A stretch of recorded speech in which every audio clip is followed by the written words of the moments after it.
Which of the following provinces of Tamriel in the Elder Scrolls franchise has been the least explored? Is it A, High Rock, B, Elsewhere, C, Valen Wood, or D, Black Marsh, which is I think where Webster heads when he's had a heavy day? The answer is D, Black Marsh, aka Webster's favourite hangout, and hopefully we are Gonian there soon. I'll Gonian and get my coat, shall I? Next question. Which of these items is universally considered a light gift by all villagers in Stardew Valley? Is it A, maple syrup, B, rainbow shell, C, void mayonnaise, or D, prismatic shard? The answer is, of course, A, maple syrup. But Webster, what's your favourite gift?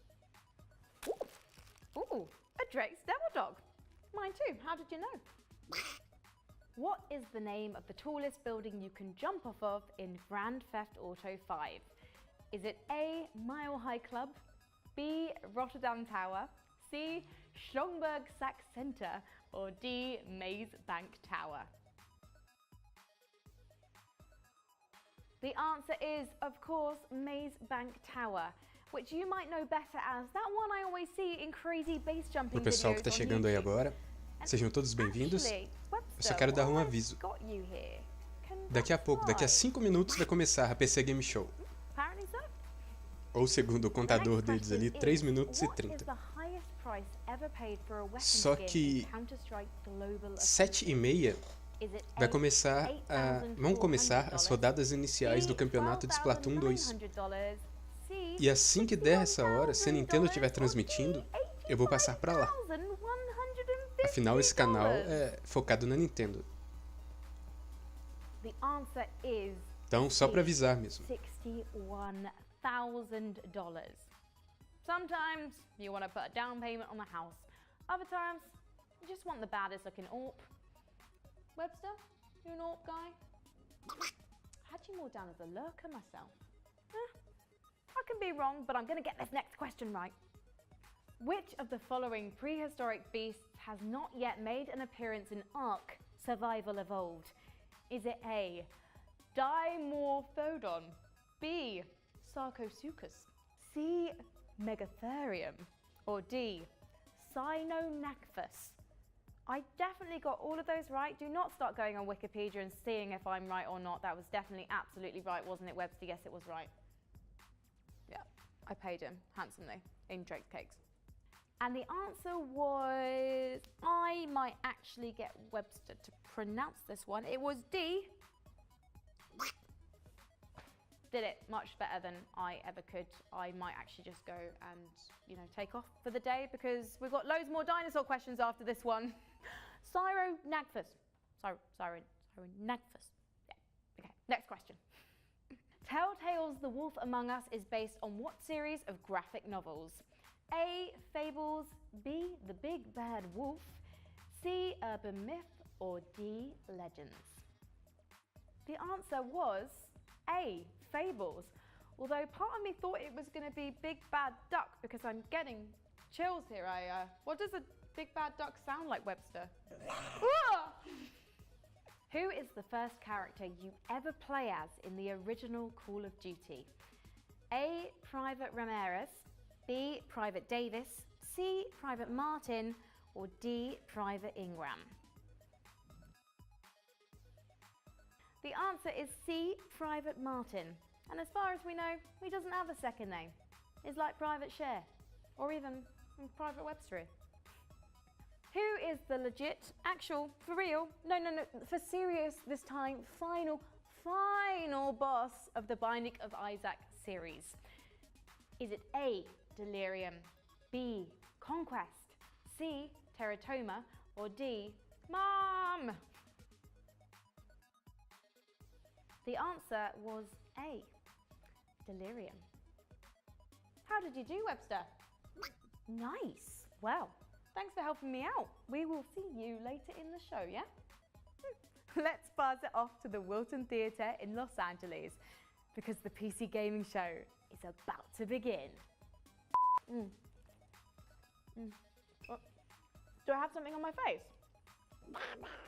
Yeah. It's good. It's so good.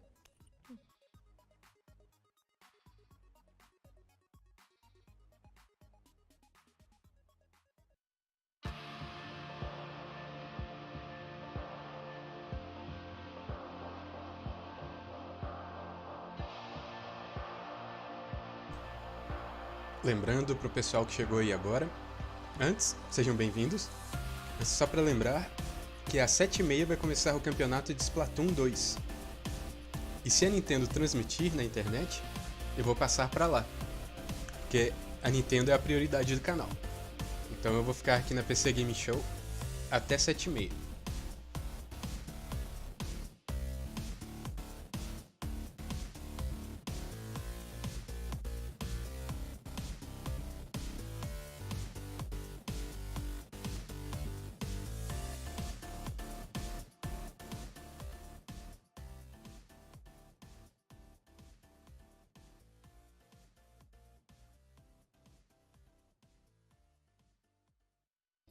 There is magic in PC gaming.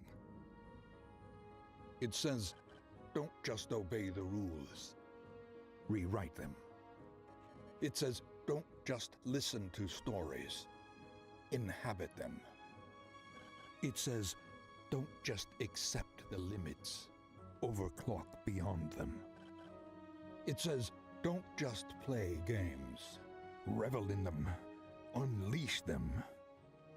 It says, seriously, is every game battle royale now?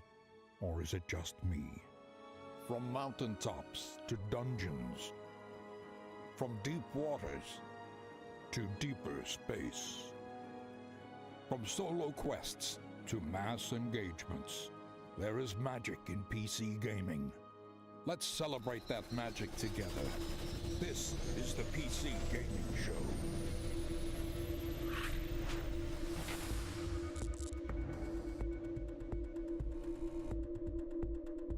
And now your host, Sean Plott. Oh, hello to everyone online. Hello to everyone at the Will Turn. Welcome to the PC Gaming Show. Yes. My name's Dana, and I'm your host today. I am delighted to be here. We have a fantastic show for you this afternoon. First, to all of you who came out to the Will Turn, thanks for joining us. The Will Turn is just a Ele está dando as boas-vindas e agradecendo a todo mundo que foi lá. E todo mundo que está assistindo pela Twitch. Hey, as well, I'm talking to you, Dropped Frames. Great to have you here. And of course, to all the wonderful sponsors that help make the PC Gaming Show come back again for the E todos os patrocinadores que permitiram fazer esse show. Good on you. Now, I'm not the only host here this year. I have my co-op partner up in the balcony. It's Frankie Ward joining us today. How's it going, Frankie? Hey, Sean. I'm going to be up here in the balcony with a bunch of creative new PC games coming your way. From Warfare's latest update to some offbeat indie gems. Frankie vai ajudar a apresentar a conferência desse ano. Are so excited for the show to get started. We have over 30 games we're going to be looking at across the next 90 minutes. So let's get it underway. Our very Vão first ter title muitos títulos nos próximos 90 minutos. has absolutely massive construction as well as automation. Let's take a look at Satisfactory. Satisfactory. Um jogo de construção.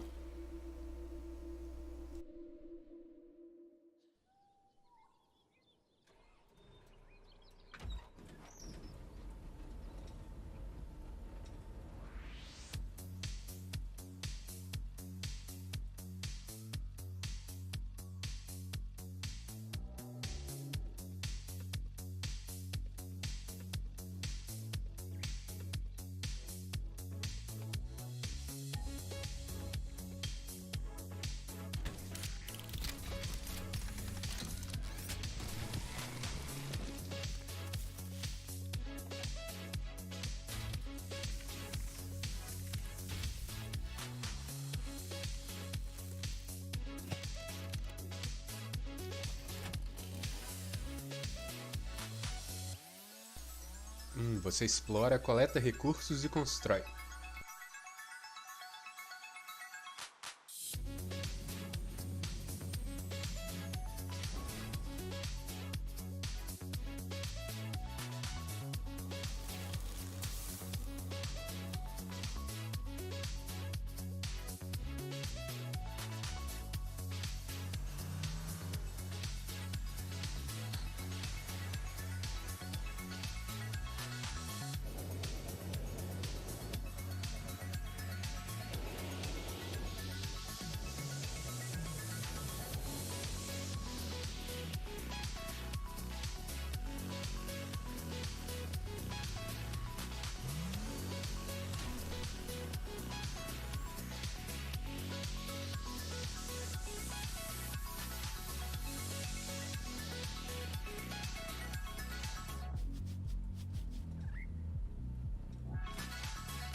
Joining me on the stage to talk about it is the game director at Coffee Stain Studios. It's Oscar Gilsayan.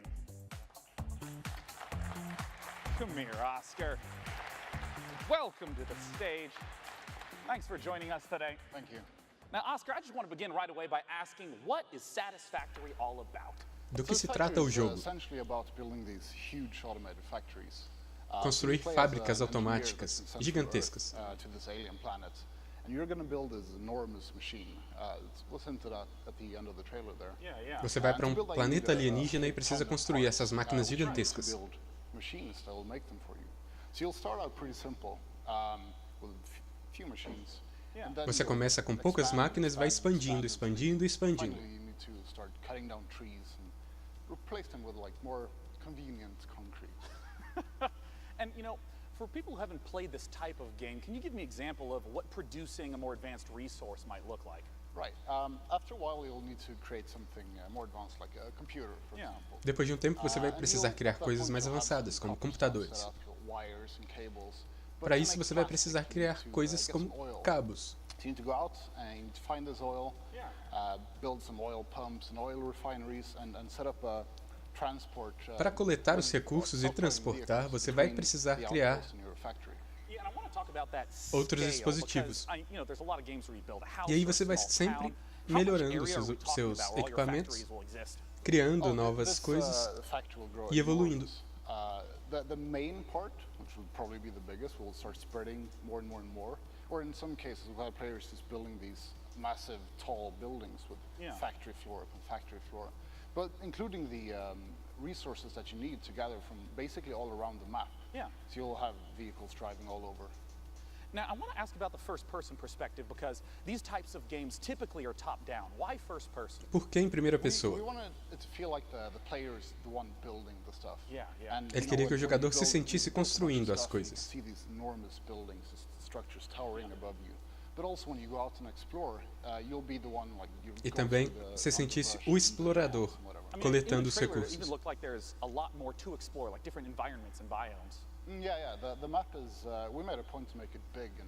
O mapa é grande e bem variado.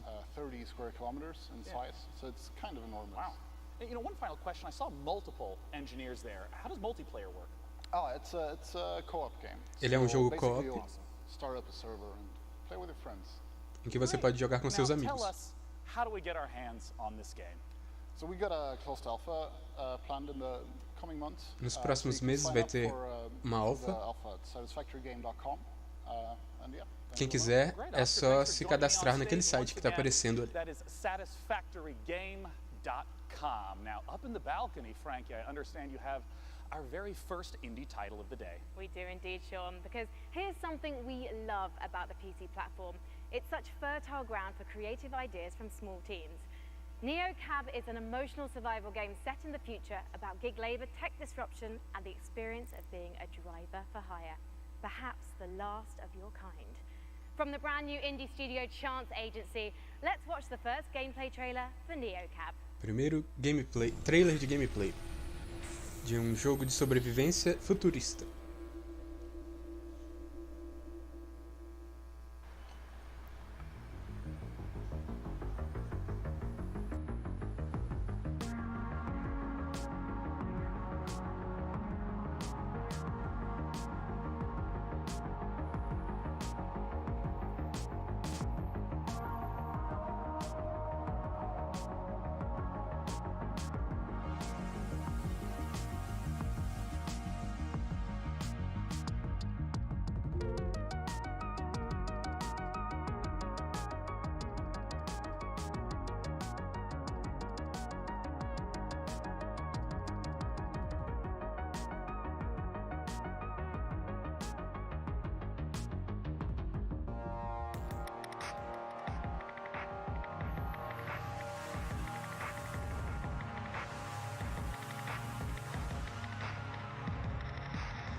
Now, our next game, believe it or not, is in the Battle Royale genre. Of course, it's E3 2018, what do you expect?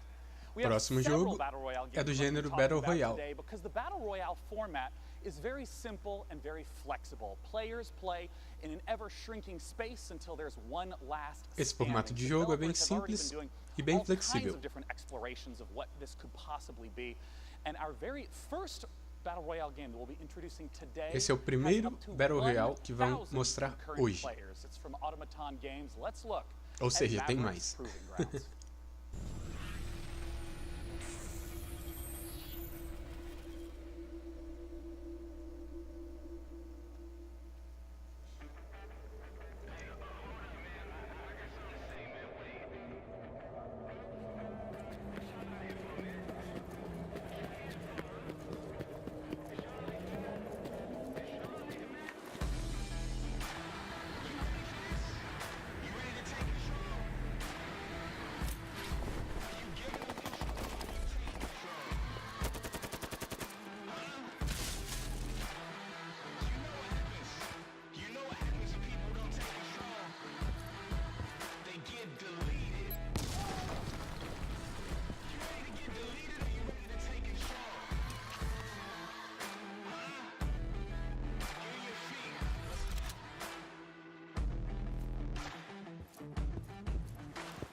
Só avisando pro pessoal que chegou agora, às 7h30 começa o campeonato de Splatoon e eu vou passar para lá.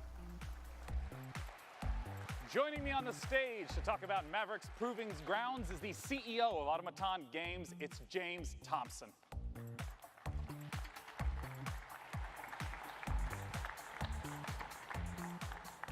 James, welcome. Thanks for joining us. My pleasure. Now, I want to immediately ask, what about Maverick's Proving Grounds distinguishes itself from other Battle Royale games? Yeah, well, as you said, it's a very popular formula, and you know that last man standing kind of game type is incredibly compelling by itself. But Mavericks is really about depth. You know, we've already talked about 400 players before, and we're sort of super excited today to talk about our 5-man squad mode being 1,000 players. But really, it's about depth as well. It's about the fact that that environment is even a bigger step, the simulation, and those elements sort of combining together. Yeah, I want to zoom in right on the 1,000 players aspect. How does that really shift the dynamic from the, say, 100 that we're typically used to?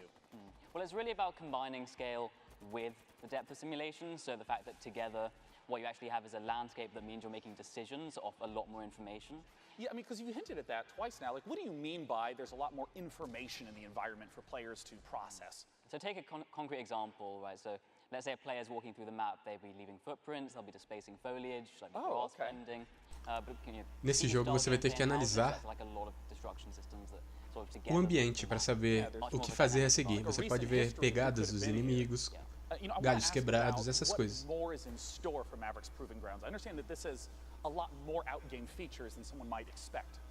Yeah, so it's not just that session-based gameplay. You enter the game through the capital, which is our sort of persistent social hub. So we draw from the MMORPG side of things. It's really it's a full world, not just a map. You know, so it's got a persistent game type side to it too. Yeah. But really it's about bringing this all together into something which makes a much richer MMO experience. Now, where can people go to find out more?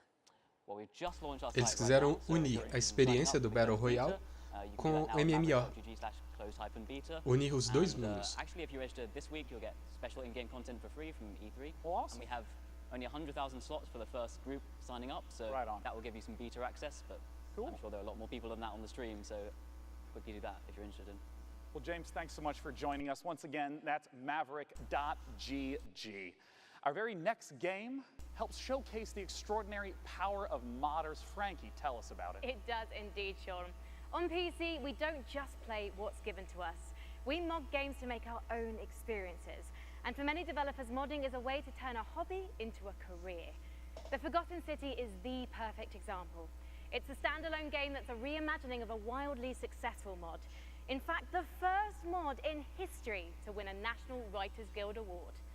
For the first time ever, here's gameplay from the Forgotten City. Gameplay de Forgotten City.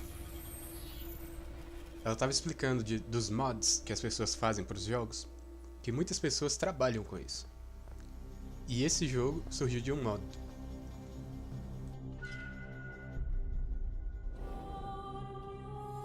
I'm so sorry you had to find me like this. And worse, that you'll suffer the same fate I did. I've spent a lifetime in this place. An ancient underground city. Its existence long forgotten. Searching for a way out. All I found is a window into the past. If even one person here commits a sin, everyone will die.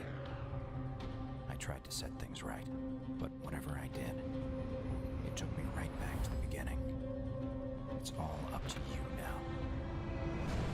Go back, investigate, talk to everyone, help them out if it'll win their trust.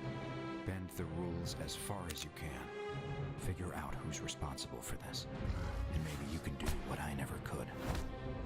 Save these people. Save yourself. The many shall suffer for the sins of the one.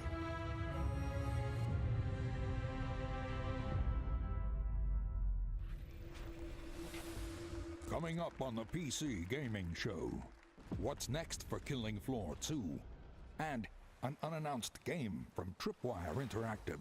And now your host, Sean Plott. Our next game is a blast from the past. It's not a sequel or prequel or remake, but rather an entirely new game altogether. Let's take a look at Stardock's Star Control Origins. Stardust. Long ago, the singularity formed. Its creators uplifted into something É jogo do passado, mas de uma forma totalmente nova. Now known as the Lexites, left Earth, traveling to multiple planets in our solar system before vanishing altogether. This is why we are here.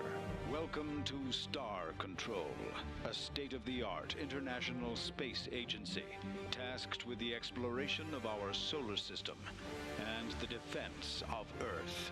Here resides the world's brightest minds and greatest technology, brought together by a strong curiosity to discover the unknown. Help us pioneer the future. Join today.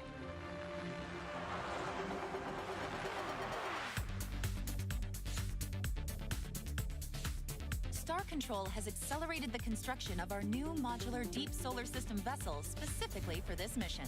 It's the fastest, most expensive ship humanity has ever made, Captain. I am Chief Viscosity Officer Windu of the Tyrone. The Scribe have evidently received traces of your radio broadcasts themselves.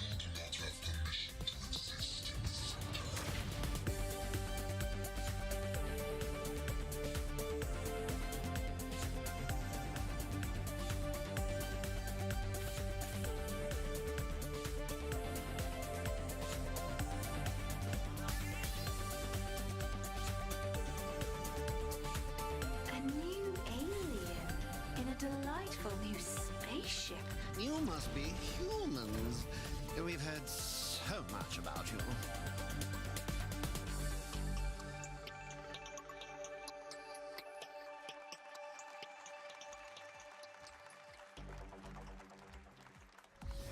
Parece interessante, hein? Joining me to talk about Star Control is the Director of Production at StarDock, Patrick Shaw. Thanks for joining me on stage today, Patrick. Yeah, thanks for having me here. So now just tell us straight up, what is Star Control all about? So Star Control is an open universe action RPG. É um RPG de ação de mundo aberto. Aliens, hundreds of different stars, thousands of different unique planets, and you Tem can muitos land on planetas, each and every estrelas, one of them. And when you're sistemas driving around the solares. planets, you can jump over canyons, blast critters, and then you can venture out into the solar system and do ship-to-ship combat with hostile aliens. And I want to ask, since I know that the story is a big part of this game, with it being open world, how do you make sure that the story still stays as the focus for the player?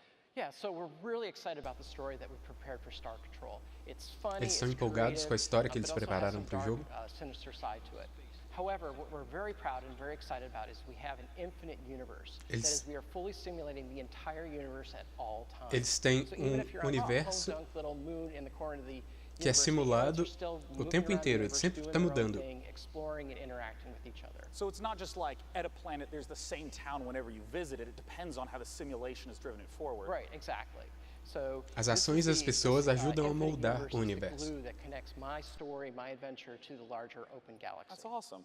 Now, I know modding is going to be a big part. A história de cada se conecta com a história de todo o universo. So what's your favorite science fiction show? Probably Firefly. Yeah, so what would you think of making Firefly Season 2? Shit, that's a lot of pressure, Patrick. Well, you're putting me on the spot on stage right now, yeah. We have a week to do it, so. But anyways, in Star Control Origins, you can create your own ships, your own planets, your own galaxies. You can package up your adventures and share them with your friends online. So someone else can take care of Firefly Season 2. That's up to you. Now, last thing I want to ask about is how multiplayer works. Right. Como funciona o multiplayer? We have ship-to-ship combat, and that turned out to be so popular in our early testing. They're like, we should make this a separate gameplay mode. So we did. O combate entre as naves era tão popular nos primeiros testes que eles fizeram que eles criaram modo separado de batalha. Play local multiplayer, 2 people on the same machine, or online ranked online play. Where can people go to pick up Star Control Origins? Well, right now, Star Control Origins is available for pre-order on GOG and Steam. Well, lovely. Guys, definitely be sure Já está em pré-venda no GOG e na Steam. StarControlGame.com and check them out on Steam and GOG as well. And one more thing, we are happy to announce at the PC Gamer Show that Star Control Origins is launching on September 20th, 2018. Look for it on September 20th. Dia 20 de setembro. 20 de setembro o lançamento. Now, our next game was PC Gamer's favorite game from E3 last year. It is Hunt Showdown from Crytek. Let's take a look at what's coming for Hunt Showdown. O jogo favorito da E3 do ano passado, do PC Game Show. Agora com novidades.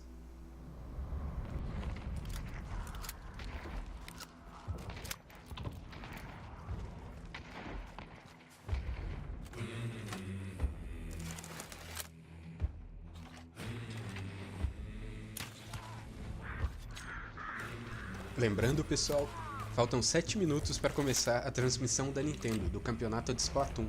E assim que começar, eu vou para lá.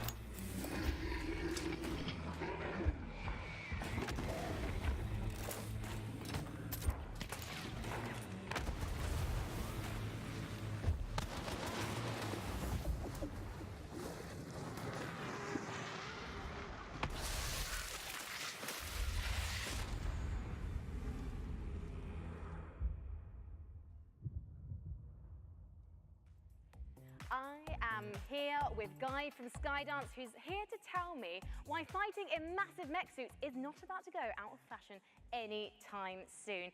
Guy, now Archangel was originally a single-player narrative game, but Hellfire, this new edition, what changes is that going to make? Well, players really loved the single-player narrative, but they all kept telling us the same thing. They said, we really want it multiplayer, and we want Os jogadores adoraram o modo história de jogador, mas eles queriam colocar multiplayer. And so we got a crack team together. They put something really special. We got 4 maps. We got 6 4 mapas, tons of weapons where you could just blast through dezenas de armas. Other mechs alike, and it's really just an amazing experience. You can zip around E é uma in your experiência mech. incrível. You can tower over others. It's just something special that I can try right now. Is this coming out of early access? So you just said we can try it right now, but you've got the full version launching soon, right? Correct. Yeah, it's coming out in July 17th. But you can try it right now. Dia 17 de julho, o lançamento. Mas já pode ser jogado agora. A versão de testes. I think people at home can see, Guy, but as a heavy mech woman, I can't wait for you to be my light mech wingman in that 2v2 PvP. So let's take a closer look at Archangel Hellfire. Let's do it.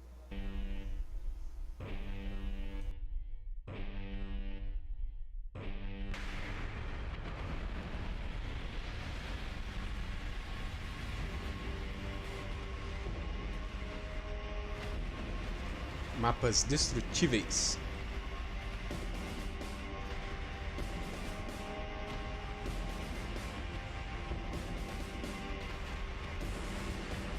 Seis mechas, 13 armas.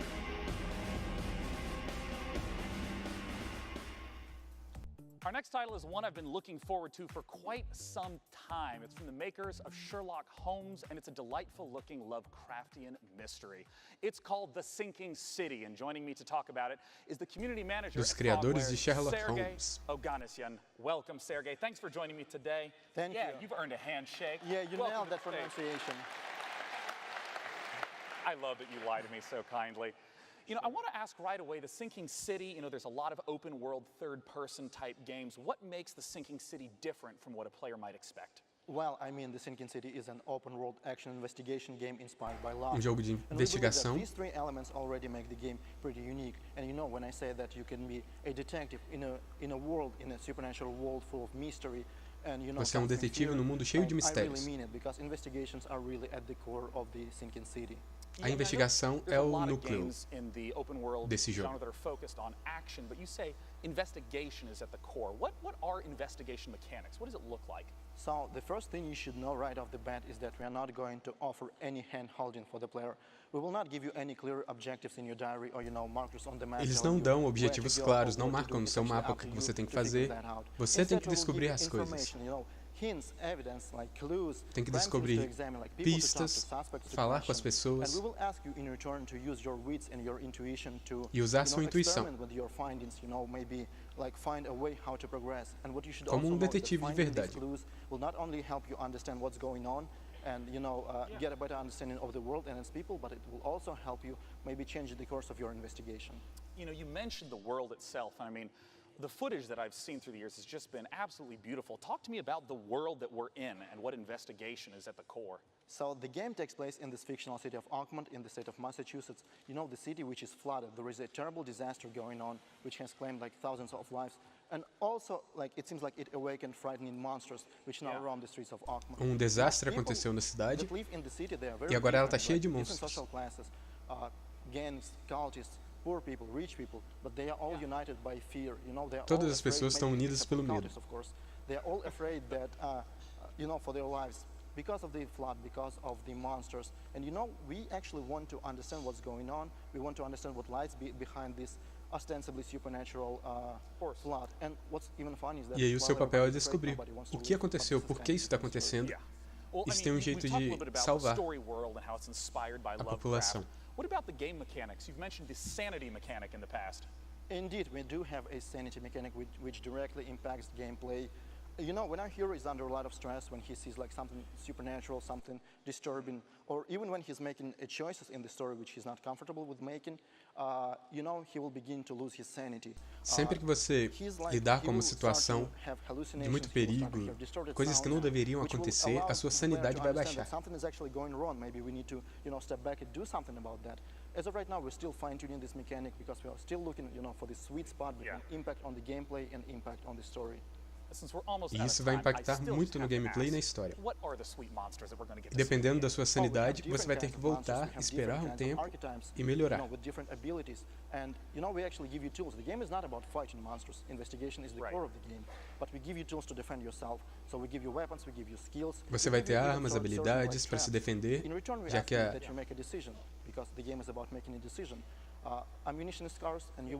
a investigação é o núcleo do jogo, é a peça principal, mas tem monstros também, então você vai precisar se defender. So if you're hungry for more, you can always follow us on Facebook, Twitter, and YouTube. This is where we post our updates regularly. Facebook, The Sinking City Game. YouTube, Frogwares. So go there, and like this is definitely the place to go if you want to learn more. Well, I'm super excited personally to see how it turns out. Thanks for joining me on stage, Sergey. The Sinking City. Now, our next game is a PC title that has only gotten better over the last few years, and I'm always excited to hear what they have in store. Frankie is up on the balcony with the developers of Warframe. Talk to me, Frankie. Well, we all know the PC is home to some of the most devoted Os desenvolvedores de Warframe estão ali, vão conversar com ela. Undoubtedly belongs to Warframe. Last year, the game got its first open-world update, Plains of Eidolon, and the next epic cinematic quest is called The Sacrifice. And we've got the exclusive launch trailer for you. E agora vai passar um trailer da nova expansão, nova DLC.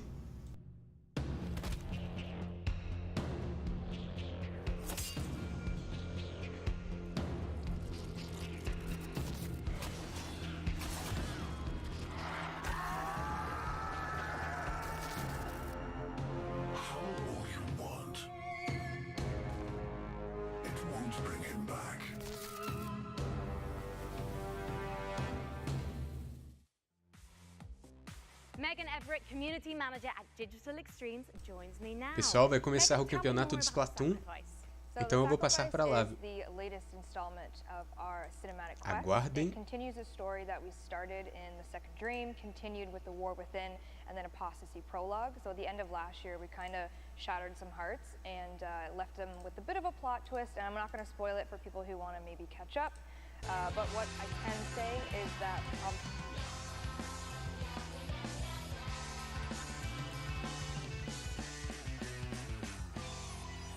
São as rodadas iniciais do campeonato de Splatoon. E amanhã, depois da apresentação da Nintendo Direct, depois da Treehouse, vão ser as finais desse campeonato.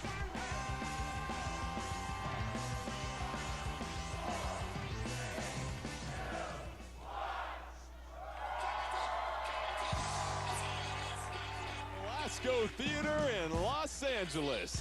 The Splatoon Sterling Squid is what we're all inking for today as we get set for the Splatoon 2 World Championship. 4 of the freshest squads getting set to battle over the next 2 days of exciting action. We bring you opening round action today, and to help kick things off, let's please invite a special guest to the stage. The producer for Splatoon 2, the one, o produtor de Splatoon 2. Mr. Nogami. O malucão.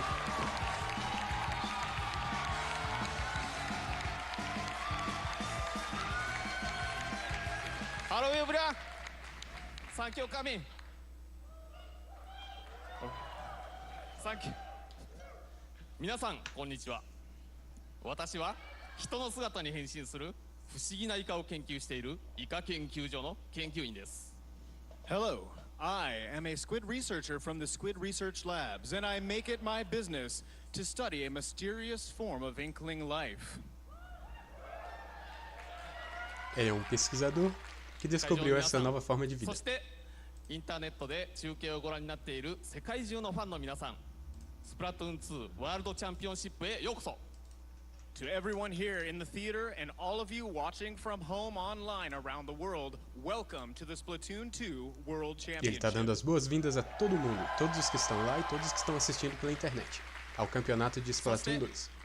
世界各地の大会を勝ち抜いたアメリカ、ヨーロッパ、オーストラリア、ニュージーランド、日本の代表チームの皆さん、ご出場おめでとうございます。 I also want to offer my hearty congratulations to the 4 teams that won their way here from America, Europe, Australia, New Zealand, and Japan. Ele está dando parabéns para todos os times que estão ali, times do mundo todo. トッププレイヤーたちによる世界最高峰の戦いが見れることに、私自身今からとてもワクワクしています。 I cannot wait to see what I'm sure will be some world-class play from some of the world's best E ele players. mal pode esperar para ver o que vai acontecer aqui, que são os melhores jogadores do mundo. 選手の皆さん、持てる力を出し尽くし、悔いのない戦いをしてください。 To all the players gathered here, let's see your best skills on display and leave everything you have on the turf. Vamos ver. Para todos os jogadores que estão aqui, vamos ver, eu quero ver as suas habilidades, suas maiores habilidades. Deem o melhor de si e boa sorte. Oh yeah, let's get it cracking, the Splatoon 2 World Championship. Welcome in, I'm your spray-by-spray host, Jordan Kent, and joining me, 2 of the finest Splatalists in all of Inkopolis, we have Ashley Esqueda and Charles 9 Whitehead. And we have 4 of the freshest squads, as we said. And Ashley, let's start with you. Your thoughts on these championships as we get set. I mean, we were here last year for the Invitational, and now we get to see the World Championship. And I really like the stories because we've got some returning players, and they're looking for revenge. And I like that. And Charles, what are you excited to see over the next couple of days here? Well, this truly is the World Championship, the best players that we could find out here today fighting for all the glory, all the marbles, the prestige. This truly is the championship of all championships. Eles estão se apresentando e falando o que eles esperam para esse campeonato. As regras desse campeonato. Opening rounds, we like to call those the ink pools. That'll be turf war. Teams play Vai ser 2 turf matches war. at a mini seeding bracket. After play, the teams will then be ranked by their win-loss record. The semifinals, ranked battle, the matchups seed 1 versus 4 and 2 versus 3, and then an elimination best of 5, which will lead us to our 2 teams for the grand finals tomorrow, which will be a best of 7, kicking off at 1 p.m. tomorrow. And you look at the seeding schedule here, we've got a couple teams that are ready to go, but let's walk you through the first 4 matchups that we'll have in this opening round of Turf War. You see match 1, Set to Destroy X, representing the USA, taking on the Back Squids, representing Europe, and then the GG Boys from Japan, taking on Yana from Australia, New Zealand, and match 2. You'll see match 3, you take the loser of match 1 and the loser of match 2, and then match 4 will be the winner of match 1 and the winner of match 2. Now, we talk about Turf War here. A lot of these players are obviously very familiar with it, and many people that get their introduction to Splatoon 2 have played Turf War, so let's take a look at the basic concepts of what we're trying to do here in Turf War. Well, you guessed it. Cover as much of the stage as possible. Você tem que pintar o máximo que conseguir da fase Whichever team has the most ink on the em ground 3 at the end of minutos. the match wins. E o time que pintar mais partes do terreno no final do tempo ganha. That's right. When you're playing at this high of a level, Turf War is not as easy as it seems. And of course, these 2 teams are going to look to establish positioning very early on and hold those spots so that they can put down as much ink as possible. Mm-hmm. And to that point as well, the music change in the last minute is not just for show. Believe me, the last 30 seconds, the most important part of Turf War. You have to make sure that you're in the right spot to stop the enemy push, then save your specials, because it's all about who's ahead at the end. We heard about the team names, but let's take a moment to get to know the squads just a little bit better with a quick look at them.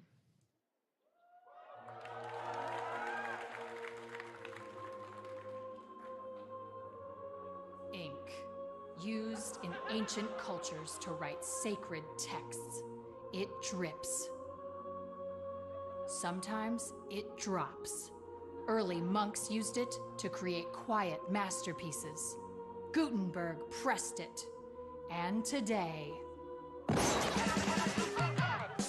we use ink to determine the winner of the Splatoon 2 World Championship. where 4 teams come together to compete for the coveted sterling squid. Representing Japan are the GG Boys. Dynamon returns with his new team after splatting out over 800 teams in Japan and is now looking to bring that sterling squid home. I am Dynamo. Etona. Taich. Yamamichi. We are GG Boys. And representing Australia, New Zealand is... yeah, nah. 1, 2, 3. Were we all meant to go at 3? Arriving as the undefeated champions of the 2018 AUNZ Splatoon 2 Cup, this new team includes 2017 Invitational participant Latias. Just kidding, Latias, who returns with the goal of scoring key upsets. Hi, I'm Gabe. Hi, I'm Latias. Totally. River. And I'm FLC. And we're Team Yeah Nah. Representing the United States and Canada is Set to Destroy X.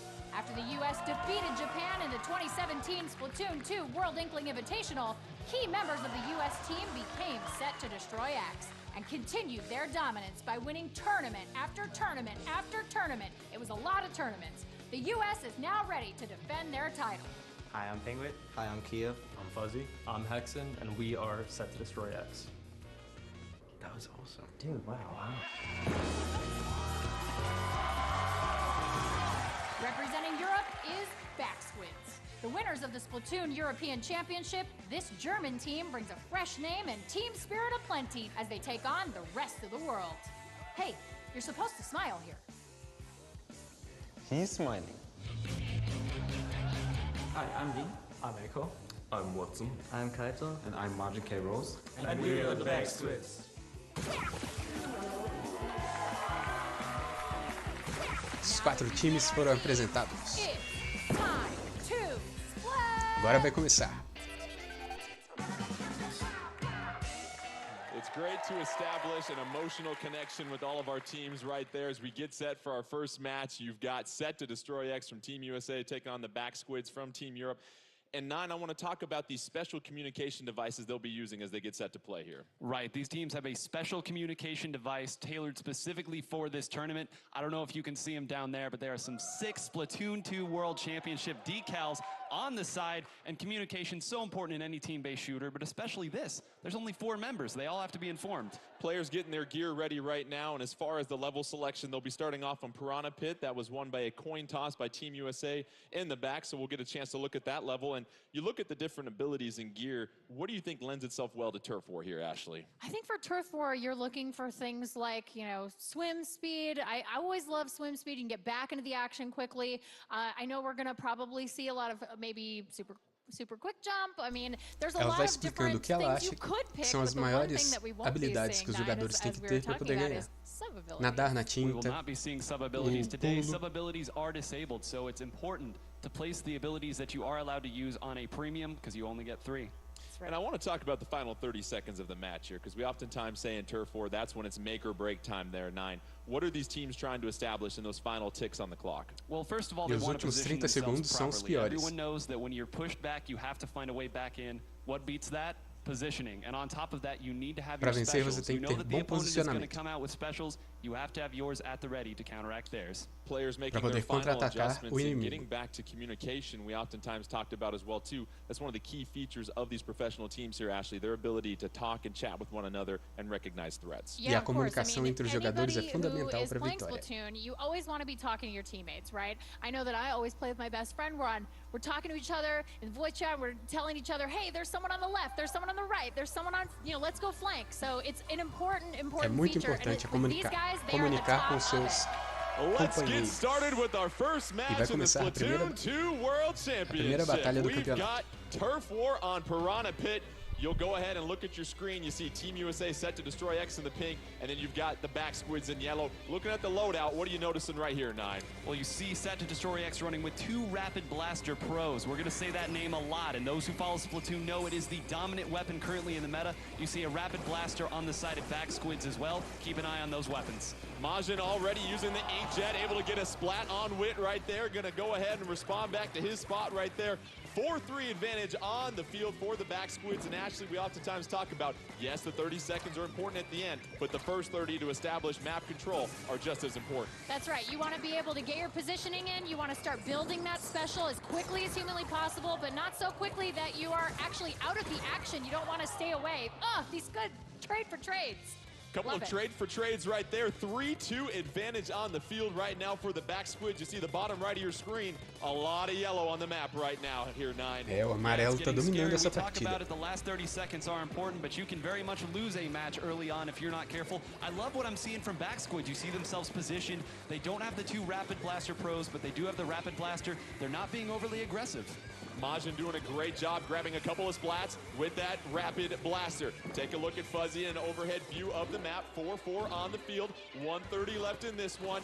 O mapa ali embaixo à direita mostra a quantidade de terreno que cada time já pintou. O amarelo está destruindo o rosa.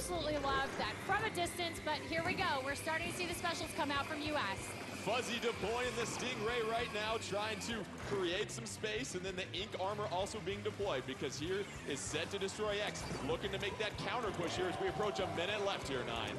And they sent 2 people on the left side of the map. We talked earlier about how you need to pair up if you want to make something happen. They did a great Falta job minuto. Será que dá pro rosa?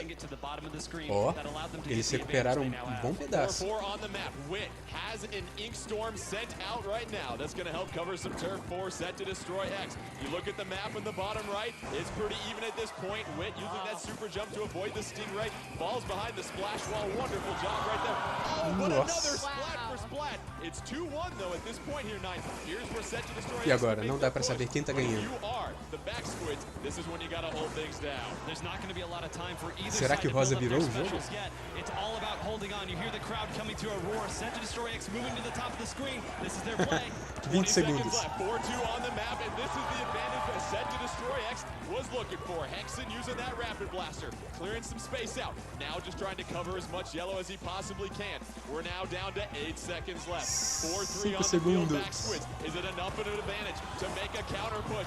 We will see. E agora, quem será que ganhou? 3-2, was it enough with the slosher at the end? Let's see what Judd As has to partidas de say in Splatoon match são number muito 1. legais. It's gonna be close. The furry paws hold the fate. Nossa, por pouco. Victory going to the back squids narrowly. And we saw that by the final couple of seconds right there, 9.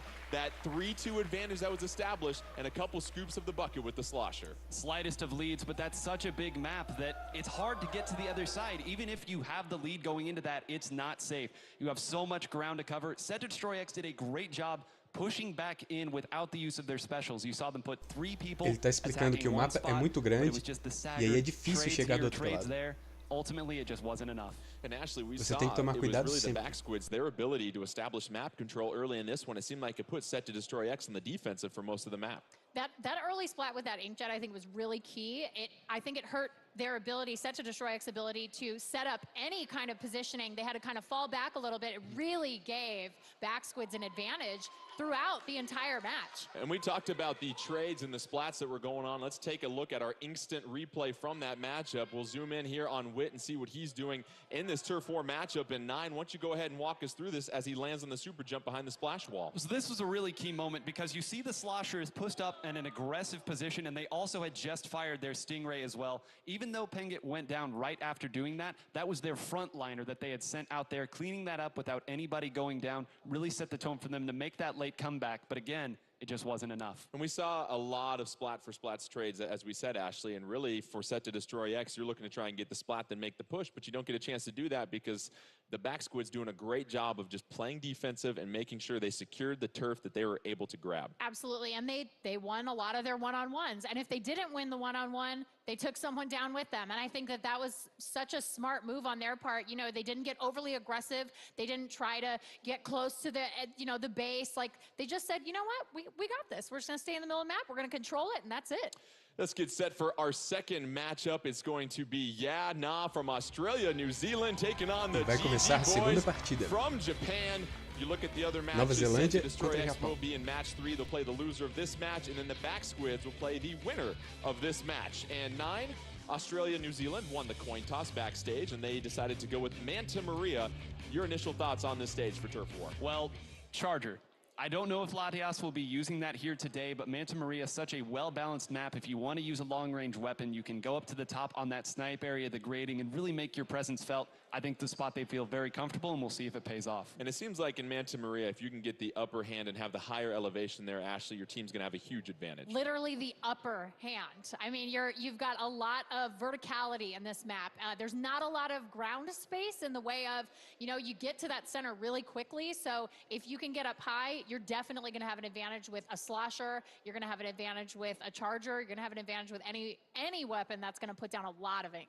And Nine, I want to discuss some more about these main abilities because, as we said, you don't get the chance to load up 12 quick swim speeds, basically, and be swimming all over the level. You've got to be very judicious about what abilities you choose. Right, and I think one of the most important abilities in the game right now is that quick respawn. It allows your frontliners, if they jump in to try to get back into the action, they get splatted, sent back to spawn. They're able to respawn very quickly, as it is called quick respawn, and they can jump back in and make their presence felt at sort of little to no risk. But because you're not able to stack that now, you've got to be a little more judicious with your jumps. About a minute away from getting started here, we've got the GG Boys of Japan taking on Yeah Nah from Australia, New Zealand, and you look at the GG Boys, and Nine, we discussed, they took out over 800 teams to qualify here for these World Championships. 800 teams down, 3 more to go. That is the game plan for them here, but it just shows how experienced they are. That was a live environment like this, lots of teams, a big crowd.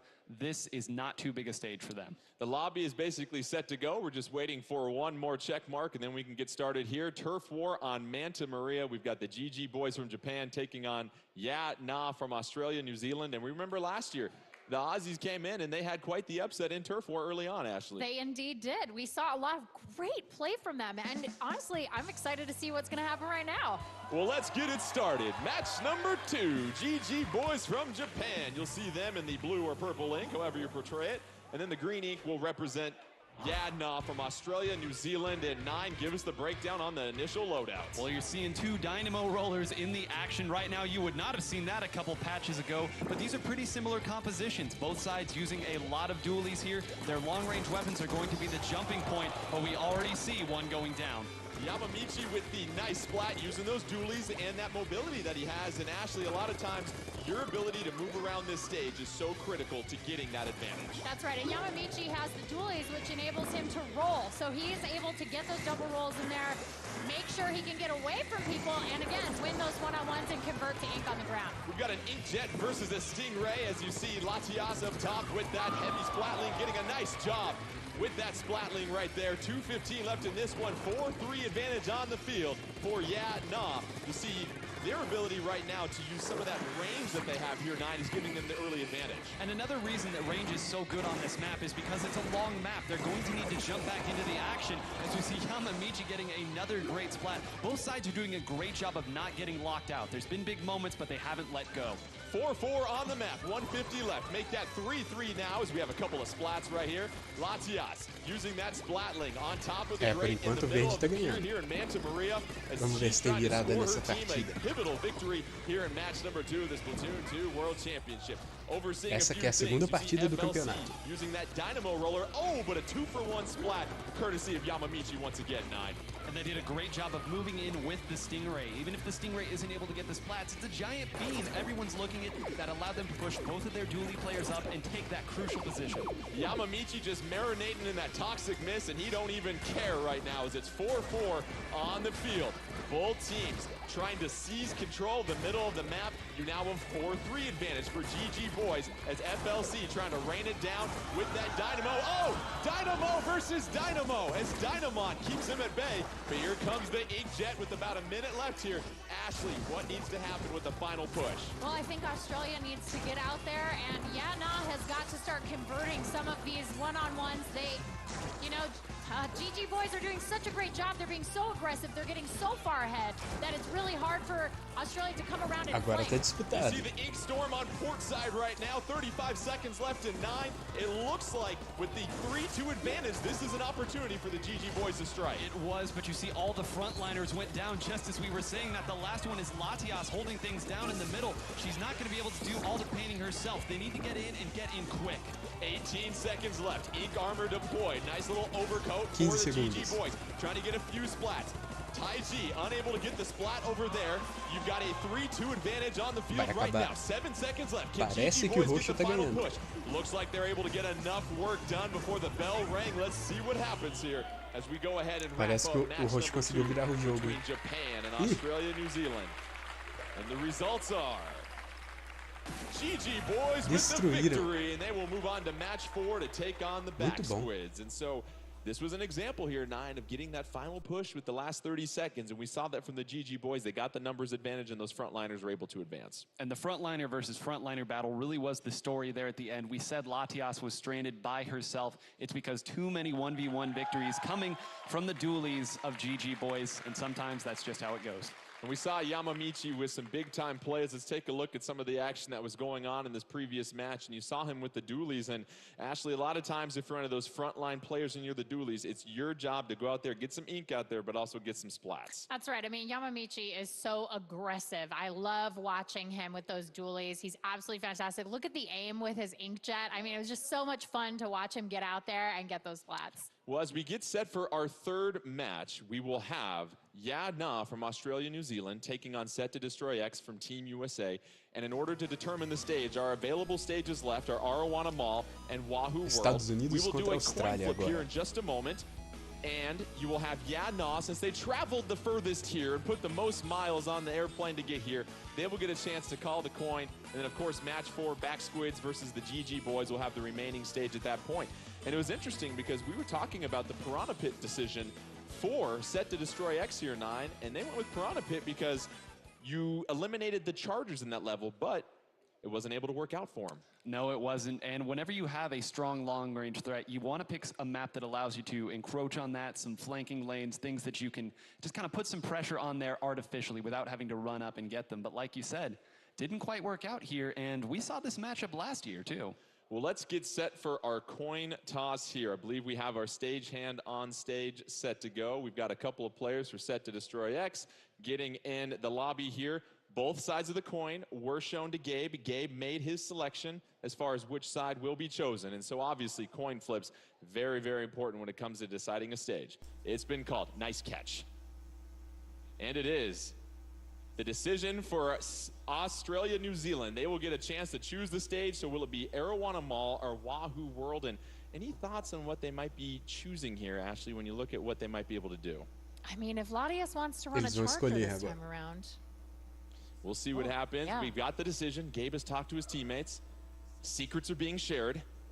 They will be going with Arowana Mall will be the next stage decision for. Eles escolheram I a got fase. a little drama right there. So let's do a little shopping here. You look at Arowana Mall and how it's going to play for both these teams. Your thoughts here, 9? It's a great map for anyone who plays a splatling. It's so good. You have those long lanes, and it's a very long map as well, sort of like Manta Maria. We saw what the Stingray can do there. It's all the more powerful here. Extra powerful So here. the winner of this match will be our 3 seed. The loser of this match will be the 4 seed when we go to our best of 5 and some of those ranked modes. So obviously a lot at stake here as players are choosing their weapons and choosing their items. Ashley, anything you might see differently from Set to Destroy X as they get set for their second bout of Turf War? I mean, I think that they're going to be a lot more aggressive in that first 30 seconds. These guys really do a great job of winning those one-on-ones, and I think we're going to see ela some. tá falando que I think we might see essa some partida revenge deve play ser right bem here, where mais they're just like, we agressiva do got que to as just come outras. out hard and get in there. So I have a feeling we're going to see some very aggressive play. And we've talked a little bit about the specials here, 9, but we saw some ink jets, we saw some ink storms as well too. What else lends itself well to Turf War here? Well, I say those are the big two. If you are not used to Inkjet, you will be very used to Inkjet by the end of this tournament. Inkjet, the most popular special in the game now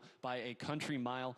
But I think we might see some Bomb Rush here. We know that one of the Rapid Blasters does have it. But ultimately, a lot of the popular picks right now do have those two specials. And obviously, those specials will play a huge role. We also saw a lot of ink armor going out there as well, too. Yeah. And it seems like what we've seen in the first 2 matches is you want to establish stage control early, but once again, it always comes down to those final 30 seconds and making sure you can get that crucial number advantage. E vai Let's começar. get set for Turf War, Arowana Mall. Terceira We've partida. got Ya Na from Australia, New Zealand, taking on Set to Destroy X from Team USA.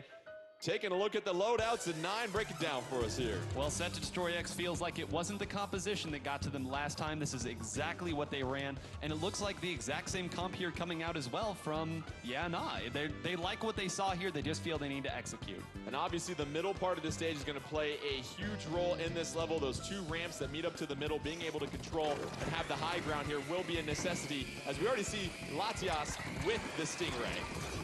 Oh, wow. Again, that long, skinny map means that those are going to hurt.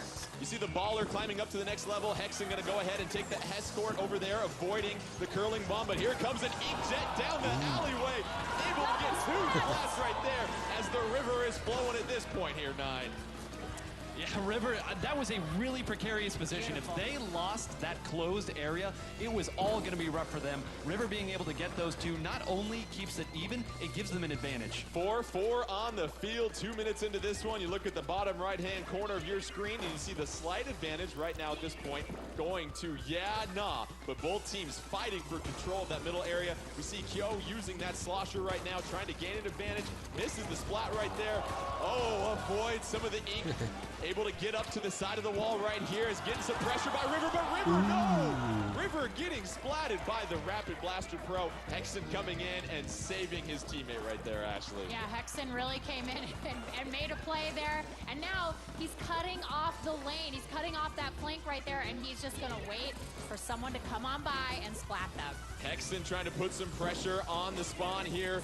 Meanwhile, using that splash wall to provide some protection right now, keep some of the teammates at bay. Here comes Kyo to provide some backup. That sprinkler popping in. And then you see the squid beacon as well. Oh, Kyo with the splat from up above with the slosher, trying to avoid some of that ink raining down. Has the baller ready to go and going to ride that all the way up to the ramp. About a minute left here, 4-4 on the field. Kyo trying to be as economical as possible with that baller. And both teams doing a great job here, 9, of staying alive in the final minute. Yep.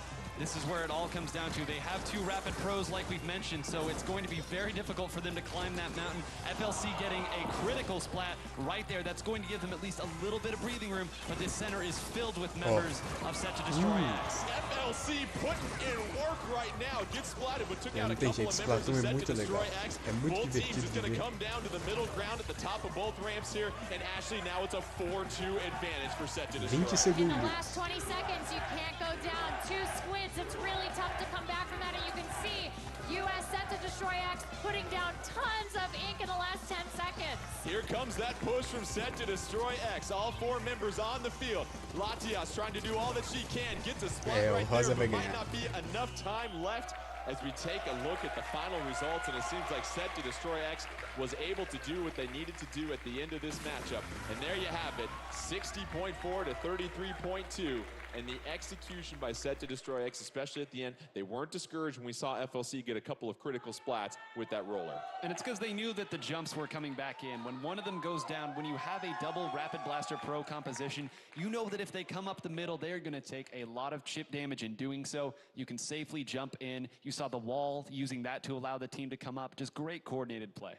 And what we saw also was the ability to continue to apply that pressure, Ashley. And then finally, as we continue to talk about, it's been the theme of Turf War, getting a couple splats at the end to just even give you the 1 or 2 squid advantage. And then there comes that push, and you don't leave the other team enough time to make a comeback. Yeah, I mean, if you splat 1 squid, that's maybe a swing of about 2 to 5% right in the last even just 10 seconds, depending on what weapon you're using. It might even be more than that. I mean, you could get up to, with 2 people down on the opposing team, you could look at a 15 to 20% swing really quickly. Well, let's take a look back at a couple of critical plays in that match. And 9, why don't you walk us through what we're seeing right here? Well, things really started to go downhill for when they lost this closed. And that's why earlier I mentioned it was so important that River was able to win this battle, because it really set the tone for the early part of the game. They were not able to make lightning strike twice, however, not able to defend it that second time. And then Hexen up top here going against River, gets the splat on River as the inkjet is deployed. And you know how it is. If you can go ahead and cut into someone special like that, that is a huge momentum turner. Right, and they spend so much time trying to build it up. And that was right after FLC had gotten those 2 awesome splats. If let's see, if Hexen had gone down in that situation, it really would have set the tone for the pushback from Yana, but able to get the splat that was necessary at that point really kind of shut things down. So Set to Destroy X will take the 3rd seed. Yana will be the 4th seed as we get set for the semifinals. But we still need to determine who's going to be the first and second seed, and we have the Back Squids taking on the GG Boys. The Back Squids with a flawless executed game plan against Set to Destroy X in Piranha Pit.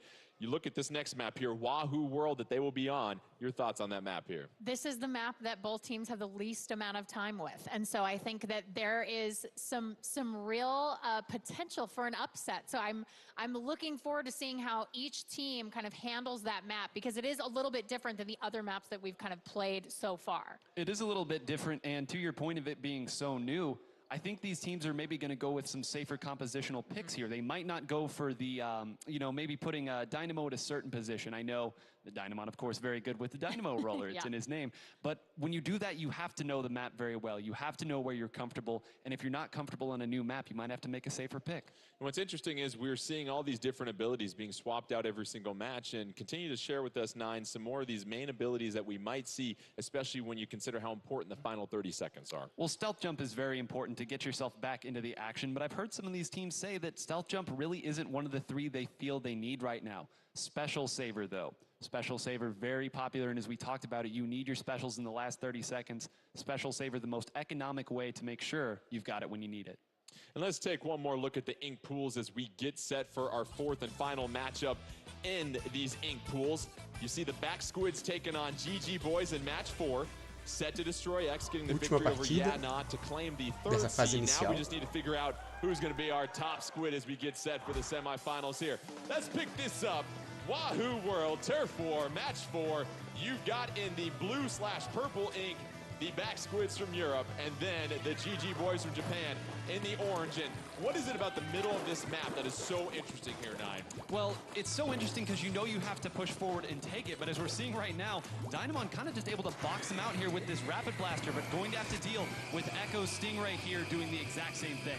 Echo deploying the Stingray, 4-4 on the field, just 30 seconds into this one. And Ashley, what's interesting is this middle platform, you can't necessarily swim right up it because there's a huge uninkable wall, as you see Dynamon with a nice splat in the Rapid Blaster. The ink-proof locations in this map make it very interesting because that creates very specific lanes, and it makes these teams know exactly where their opponents are going to be coming from. A lot of orange on the map in this one as the GG Boys take early control of Wahoo World. 2 minutes left in this one, and Yamamichi using that inkjet and a lot of territory he's gobbling up right here, Nine.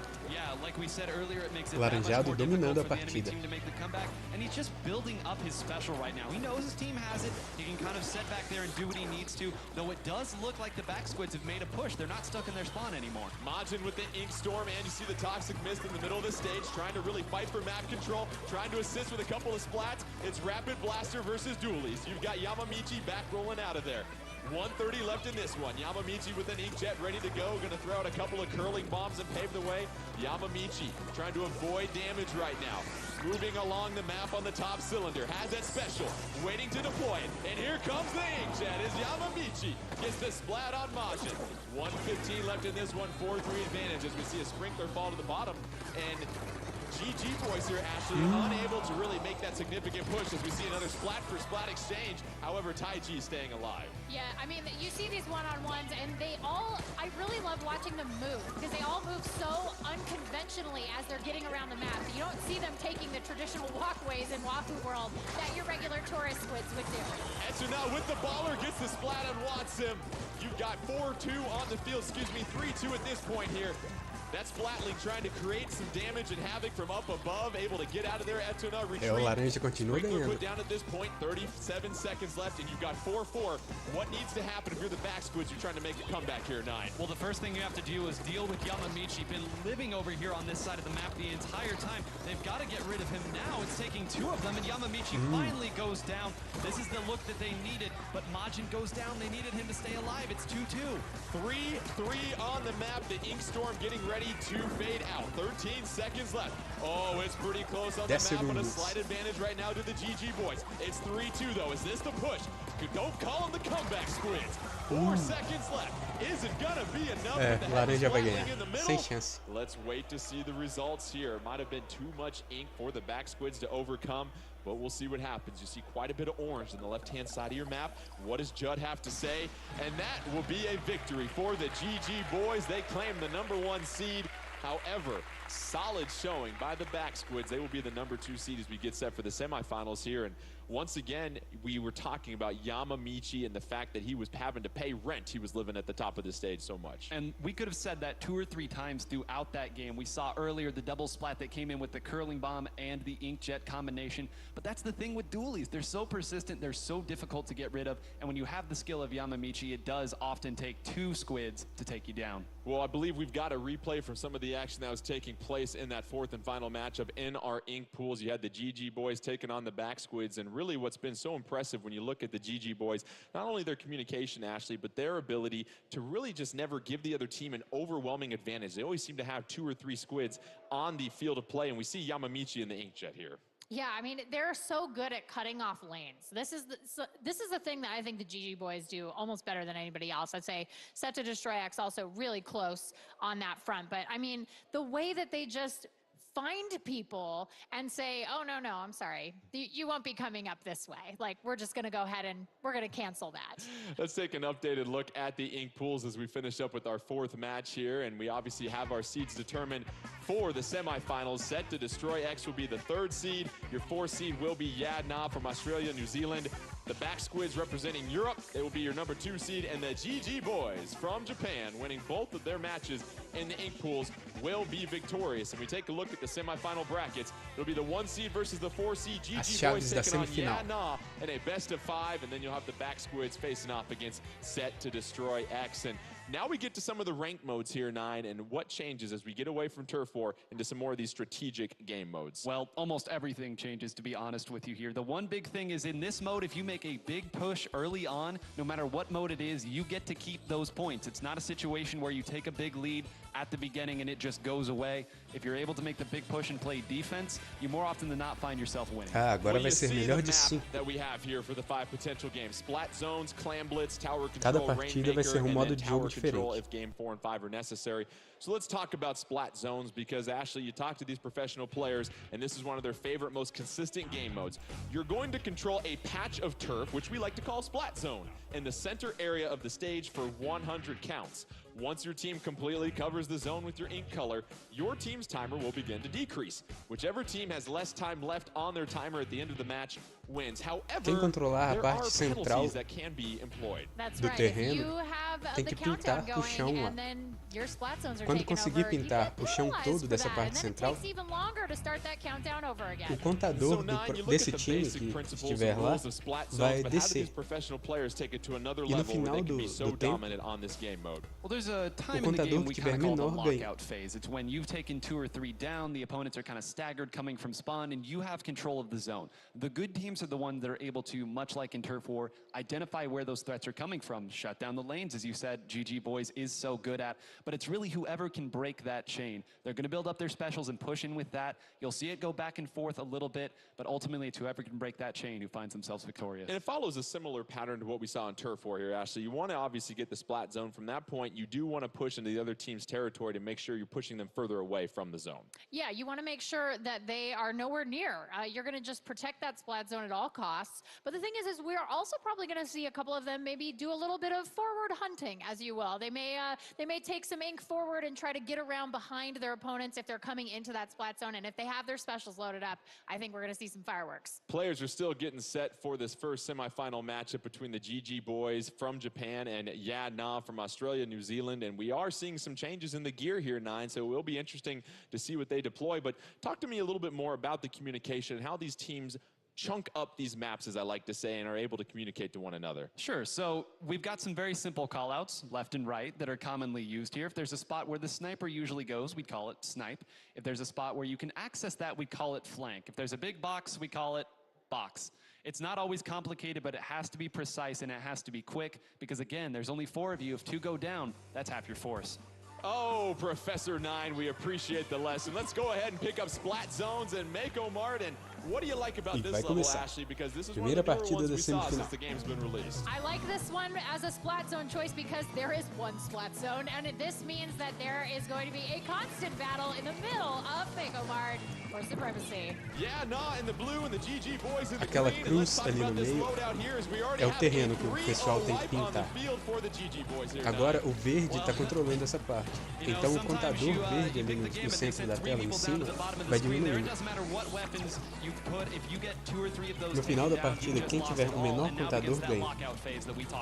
GG Boys going with the Splat Dualies, the Range Blaster, the Slosher, and of course that Rapid Blaster Pro. Meanwhile for Yeah Nah, you've got the dual Squelchers, Heavy Splatling, Splat Dualies, and a Range Blaster as well too. Now it's 3-3 on the field, a couple of specials ready to go for Yeah Nah, but we see the zone has been grabbed by the GG Boys. It's already 100-40 here, Ashley. O azul não consegue nem chegar perto. They're keeping Yeah Nah away from the splat zone, and that's all you really have to do. Like you were saying, Nine, once you get ahead, you just gotta play defense. If you're Yeah Nah, you really want to secure that Já tá em zone and 25 put that segundos stiff penalty o contador. on the GG Boys. However, GG Boys have no Ih, intent vai of giving it acabar. up. 14 O seconds azul não left consegue until fazer the nada. GG Boys can claim a quick victory here. River 5. On the inkjet, a couple of rolls right here by Nossa, faltando 2. Able to seize control, and you see this Será? 75-second penalty being deployed for the GG Boys. That's going to give Yeah Nah a chance Ah, in não, this perderam one, o because controle. essentially here, Nine, you now have a 77-84 score. Well, that was 3 specials. If that didn't work, nothing was going to work. This time they Ih, put vai 3 on acabar the same agora. side, and unlike at the beginning, it worked. They got the splats they needed and just persistently painted that zone. 3:10 left, 3-3 on the field. GG Boys with the advantage. All they need are 2 more. However, they see a 50-second penalty staring them in the face between victory. And we look at Latias up top with that heavy splat. Faltam 40? Oh, Não, zone is perderam o up for controle. grabs at this point. Oh, Interessante. Latias able to get the splat on Yamamichi. Here comes the Stingray. Can she rack up a couple more splats? And that does enough map control there, Ashley, to push back the GG Boys. This girl is a beast with long-range weapons. I absolutely love watching E her lá vai play. o She's azul. got that experience from last year, Será? and it shows. She knows exactly what she needs to do to get her team back in control of that splat zone. Latias trying to clean things up on Isle Yeah Nah right now. 60-2. 60. And that timer continues Ah, to perderam o decrease controle. for Yeah Nah. Lá However, vai o now they verde. have to overcome a penalty as the GG Boys and Yamamichi with that inkjet get back into the game here, Nine. Se passarem aqueles 50 segundos, o contador do verde volta a descer. Se o azul não fizer nada agora, vai acabar.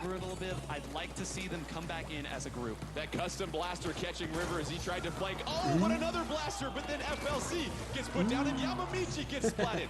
Everybody's getting splatted left and right as we're under 2 minutes left.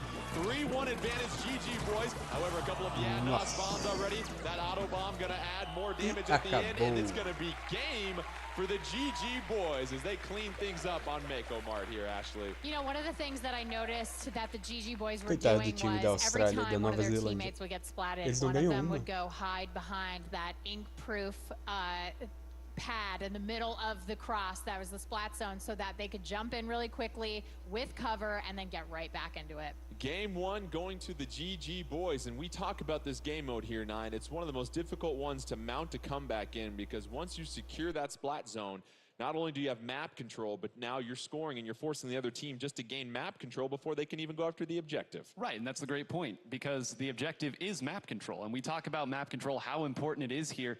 It's a little bit more important than all the other map parts of the map that you can take, but it's also really not. You have to find a way to get to it, because if you get too predictable, you're just going to get snuffed out. Let's get set for our second game in this first semifinal matchup between the GG Boys from Japan and Yeah Nah from Australia, New Zealand, and it will be Clam Blitz. And you take a look at this game mode, one of the most recent ones added here, Nine.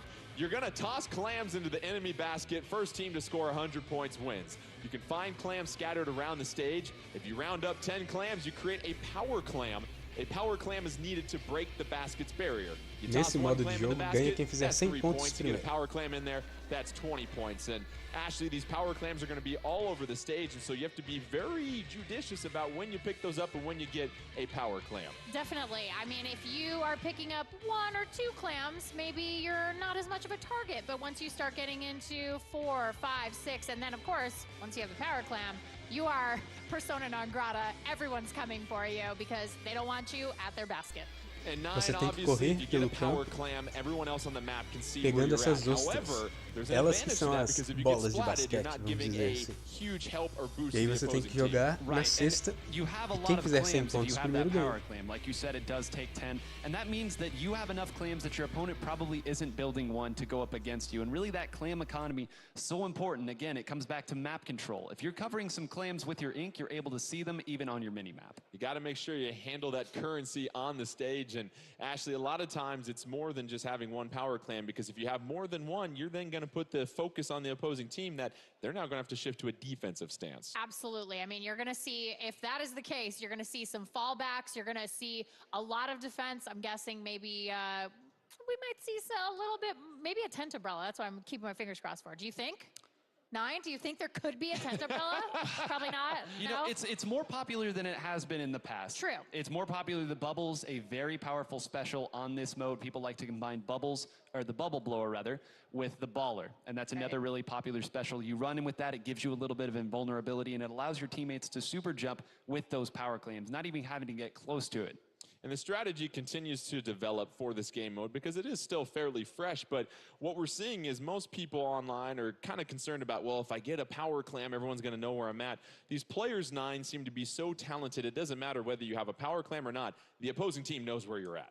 And on top of that too, whoever holds the power clam, that's a little bit different here when you're at this level as well. A lot of times you'll see the backliners being the one holding it. They're not going to the opponent anyway, so what's the harm in them holding it? It's going to be if they can get their frontliners in front and use that super jump mechanic to jump up there and score that way. We're still working on getting the lobby all set up for these players as they choose their abilities here, and oftentimes you're going to be changing abilities depending on the game mode, so that's what's great for these players. They get a chance to really be flexible for each game mode, Ashley. Yeah, and I mean, of course, every single game mode has its pros and cons for gear and loadouts. Everything that you're picking really can make the difference between winning and losing. And so for a map like, or for a mode like this, you might want something along the lines of, you want to swim fast. You know, you want to make sure you can get that power clam as quickly as possible to the other side of the map, but maybe not so on a different map where it's a little bit smaller and maybe you're in a different game mode. So it's, it could make the difference. Well, let's take another look at the game modes that we'll see here in this best-of-5 matchup between the GG boys from Japan and Yadna from Australia, New Zealand.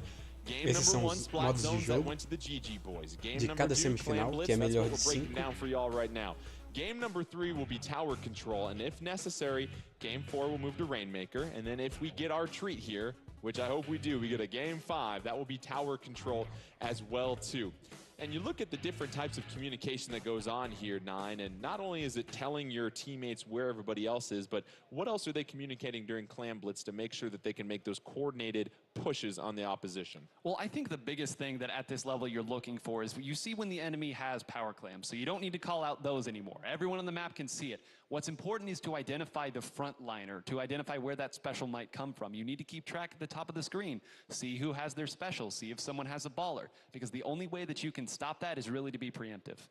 I'm guessing we're going to see, for GG boys, I'm guessing we're going to see Yamamichi out there in front protecting whoever's got that power clam because he's been so good on dualies, and I have a feeling that's we're going to see the same thing going forward. And there's some other advanced strategies as well too, because once you have a power clam, you can pass it to your teammate as well too, and then you can also juggle some things too, 9. Yeah, you can toss that power clam. Remember, the opponent only sees the power clam. They don't see the squid that's carrying it. So sometimes you'll see somebody throw one up ahead and use it as bait. Someone goes to that, they direct their fire that way. It allows you to sneak around back behind. These teams are pretty good at Clam Blitz. They're not going to fall for the simple tricks, but hey, bright lights, great opponents, you never know. And a lot of times too, it's managing the respawn of these power clams as well, because it seems like teams really have a good idea of when to grab the clams out there, when they're going to respawn, and then the map control that comes with that. Yeah, and one of the things that we had discussed about Clam Blitz that I think is so interesting at this high level of play is clam management against your opponents, where you actually play keep away. It's like, you know, if you're ahead, just start collecting the clams so that your opponents just can't score.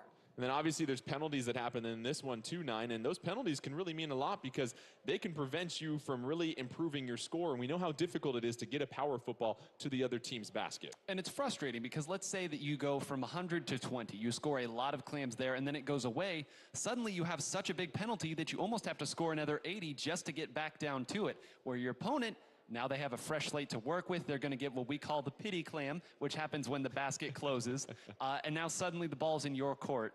I made a pun. Oh, I like that. But Okay. the thing is, footballs aren't on courts there, Nine. It's okay, though. You'll figure out your sporty sports someday there, buddy. Let's go ahead and get set for Clam Blitz as we take it to Sturgeon. Is there a tent umbrella on stage? We just got so Aí, daily. finalmente vai começar. Oh, I love you, Nine. Let's go ahead and get this thing rolling here. Sturgeon Shipyard. Tell you what, why don't you tell us about the loadout here? Well, Esses pontos the slosher brilhantes são as deco here ostras. that you're seeing Etino run, that's really going to be the deciding factor here. It's one of the best baller users in the game right now. It can build it up with that sprinkler as well, so keep an eye on that. That's going to be where most of the pressure is coming from. And then Ashley, Sturgeon Shipyard, you've got a couple defining features about that stage. Some of those big moving platforms will certainly make a difference as far as navigation goes. Definitely. Big moving platforms make it easy to put ink on them and go. You can get vertical, you can go horizontal with this. I mean, there's a lot of different ways to get across the map. And Dynamon with the first power clam on the field right now, or court if you're 9-4-20 left in this one. Inkstorm ready to go for Dynamon. Quando você pega 10 ostras, você ganha essa Oh, as we see a splat for power splat. And a ostra. couple of booyahs being deployed as it's now 2-2 on the field here. E aí ela aparece no To mapa e go todo to an mundo earlier consegue point there, ver. you see that spinner right now that's now turned up all the way vertical. You can actually put a power clam in from up there with a jump off. It's increasingly difficult to stop. But we're seeing now a little bit of pressure coming in. Great job by Yana slowing that one down. GG boys in the blue have already got a power clam in the basket. They take the early advantage, 80-100, but now they have a 10-point penalty to deal with at this point. 3:43. Oh, as Gabe with the splat bomb, that's going to give the advantage on the field to Yeah Nah, but GG boys able to reclaim that. There's the pity clam ready to go for Yeah Nah, but we've got the barrier broken once again by the GG boys as Taiji O is azul in tá that ganhando. inkjet trying to put some pressure on the spawn of Yeah Nah here, Ashley. Yeah, it was a lot of pressure in the spawn, and honestly, they're playing defense. They're playing defense at this point. And you see the little timer in between the scores. As long as you get a clam in the basket during Nossa, that amarelo timer, não you'll fez add nada more ainda. time. And yes, very smart here, Nine. You see the GG boys being very Ah, o patient azul vai with ganhar. their score, and it looks like they're going to close this Nossa, one acabou. out.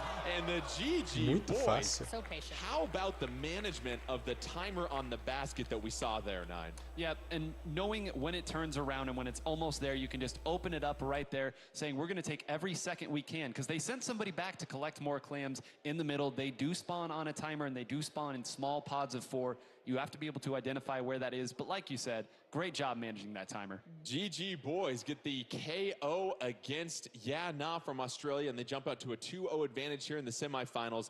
And it looks like they just had no issues whatsoever controlling the map in that edition of Clam Blitz that we saw there, Ashley. Yeah, definitely not. I mean, Dynamon had the power clamp for a little while there, and that's like we were saying, you know, the back line can carry that, and you still have these great offensive players out there up front just absolutely rolling on people, just taking control of everything that's going on and making easy Lembrando lanes que depois for, desse for campeonato score. tem a Let's conferência get da set for Sony. our third game, which will be Tower Control, and a lot of people very familiar with this game mode here, Nine. And let's take a look at Próximo the modo de basic jogo. rules here. You're going to ride the Tower tower into Control. the enemy's base. The tower moves automatically on a set path once a player is on it. If the battle ends with the tower not reaching the goal, the team with the lowest goal distance wins. However, there are checkpoints, and it seems like Tower Control is all about these checkpoint management and what you can do there. Você Nine. tem que And it's really controlar a important to torre e identify passar where pelo those território checkpoints inimigo. are. There are maps where getting past that first checkpoint almost feels like a win in and of itself.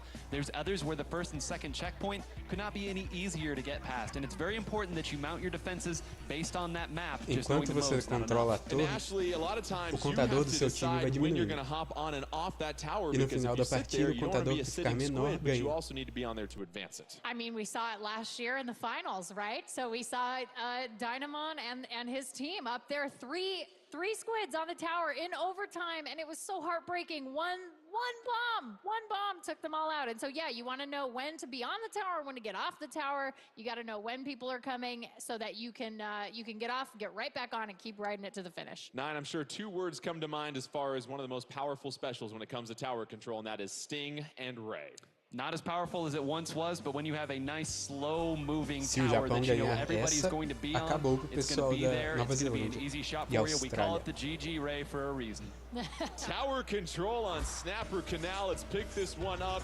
You've got in the purple, you've got the GG boys taking on Yeah Nah in the green. Yeah Nah trying to avoid the 3-0 sweep. GG boys trying to make it a quick trip to the finals tomorrow. And we see Dynamon with the heavy splatling here, Nine.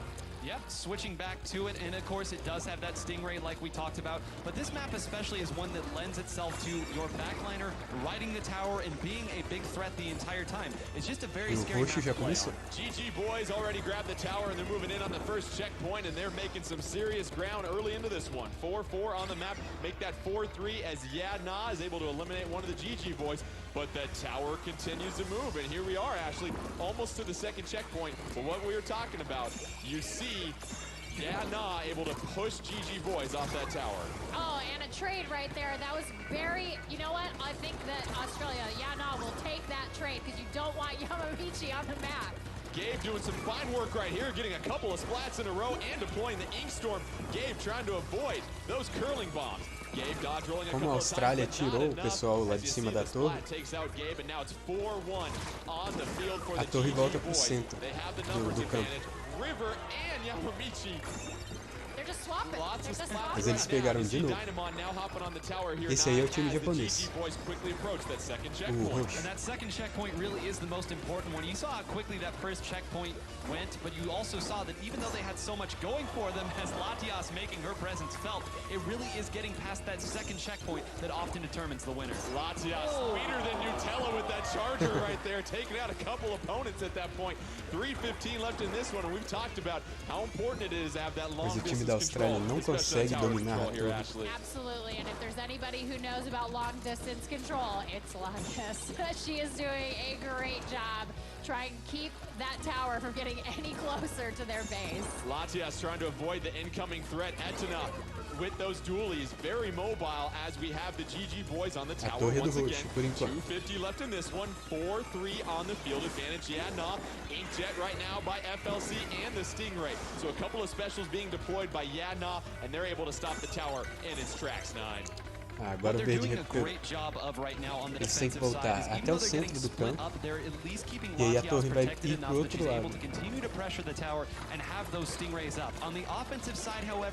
GG Boys is doing a great job of keeping that. Já perderam there was a front laner caught by themselves in what was basically a 2v1. And Gabe getting caught in the middle, so that's going to be one less squid for Yadna. They're able to finally get on the board, but you see Taiji getting a splat on FLC. Etna on top with the splat dualies as that tower continues to quickly approach. Yamamichi joining in the fun as well too, throwing in a couple of curling bombs. And here comes Latias trying to play some backline security for Yadna as they try to stave off elimination in this third game. But now it's 4-3 on the map, and it seems like the GG Boys are just relentless here, They are absolutely relentless. You can see they're doing everything in their power to take Latias out of the game. That is the one thing that I think they're going to want as they get closer and closer to the finish. Dynamon using that Stingray on the tower, able to push it to the third and final checkpoint here, and now you've got your whole team really pushing Yadna deep into their spawn here. Vai acabar. Chegando ali termina. And that will do it for the GG Boys. A Austrália não conseguiu fazer nada mesmo. Austrália e Nova Zelândia. Let's give it up for Yadna and their participation here, putting up a worthy battle. And what we saw there is, once again, I used the word with Ashley here, 9, just relentless from the GG Boys. Once they got that tower, it was just push after push after push. It is the fine art of the spawn camp, as you would say, in a lot of other games. And when you have a lot of long-range pressure coming in, which you did see from Latias, as the crowd goes ahead and gives it up for our competitors, you know that if you let them sit back to their own devices, they're going to make your life very, very difficult. So great job to GG Boys knowing what the threat was and identifying it with that relentless pressure. Lots of love here for Yadna. They're the only team that had a team mom make the trip as well, too. And so it was wonderful to have her in the audience. And you look at just how dominant the GG Boys looked here, Ashley. And obviously it was no mystery that they defeated 800 teams, but you got a chance to get an up close and personal look at how good this squad really is. They are absolutely incredible. Not only are they really good at shot calling, they're really good at cutting off lanes of their opponents, and they're also just they're just really good at Splatoon, you guys. I mean, it's really it's insane to watch these players play. Like, all of them are so very good. Let's take a look at the updated bracket as the GG Boys will advance to tomorrow's grand finals. Who will they be taking on? Well, that's going to be between the Back Squids from Europe and Set to Destroy X as they get set for a best-of-5 matchup between these two squads in these ranked modes. And a bit of a rematch here, 9, because we saw the Back Squids defeat Set to Destroy X and Turf War in our opening ink pools. And what was really encouraging about that, if you are a fan of the back squids, is that they won the opening exchange, and then they continue to play solid defense on a map that's not easy to play solid defense on. That tells me that their fundamentals were good, their communication was good, their game plan worked. So we'll see here now. I know Turf War is a little different, but I'm really excited to see how these two teams that seem to be very closely matched go at it. And let's give you a reminder of the order of game modes we're going to go in for these semifinals. Once again, we will start with Splat Zones, and after that, it'll go to Clam Blitz and Tower Control. If a Game 4 is necessary, that will be Rainmaker, and then Game 5, let's go ahead and hop back on the tower for that one if we need to. And it seems like what we saw from the back squids, Majin doing a great job on that back line, Ashley, with that rapid blaster. Really, really good work by him. I was just about to talk about how he absolutely had control of the back line. There was no flanking allowed when Majin was on the field, and I'm really looking forward to seeing what they do here, and if they can make as little unforced errors as possible, if they really go out of their way to not make like self-imposed mistakes. I think they can really pull it out. And Set to Destroy X here, 9, you look at how much the North American community grew over the last year from Splatoon 1 to Splatoon 2, knocking off over 500 teams just to get here. And this is a team that really didn't face much resistance locally as well, too, as they qualified. Yeah, it was sweeps all over the place. They have been a very strong team, and it speaks volume. We've gone through so many different changes in the meta. We've gone through so many different weapon releases, new stages, new modes. It just doesn't seem to matter. They're always one step ahead of what's going on here. Unfazed, but I don't know. We'll see if this first one got to them at all. I think they're pretty happy with the composition they were using. It's just going to be a matter of execution at this point. Players right now getting things finalized in the lobby, selecting their gear and their main abilities as well, too. And really, for the most part, what we're seeing from these teams is that communication, Ashley, getting that initial push. And really, nobody's had a early lead and then really had to face getting somebody coming from behind and really taking control. It seems like those teams that get to the advantage early, these teams are so fundamental that they can secure the lead at that point. Yeah, they absolutely can. I mean, we see this all the time with Set to Destroy X. They're very good at getting to the center of the map. Aí vai começar a outra semifinal.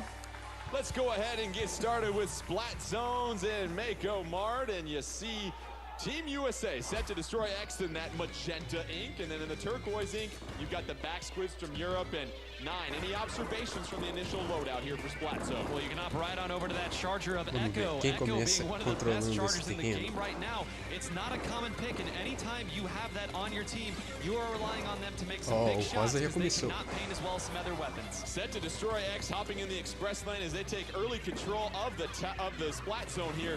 100 to 83, they have the early advantage, but you see the Inkjet and Baller being deployed for the back squids at this point as Fuzzy trying to hold down the back E o terreno line. ainda Tossing do a Rosa. couple of burst bombs trying to avoid Majin, who just gets done with that Inkjet. Majin moving forward with that rapid blaster as well too. And now the back squid sees control here, Ashley.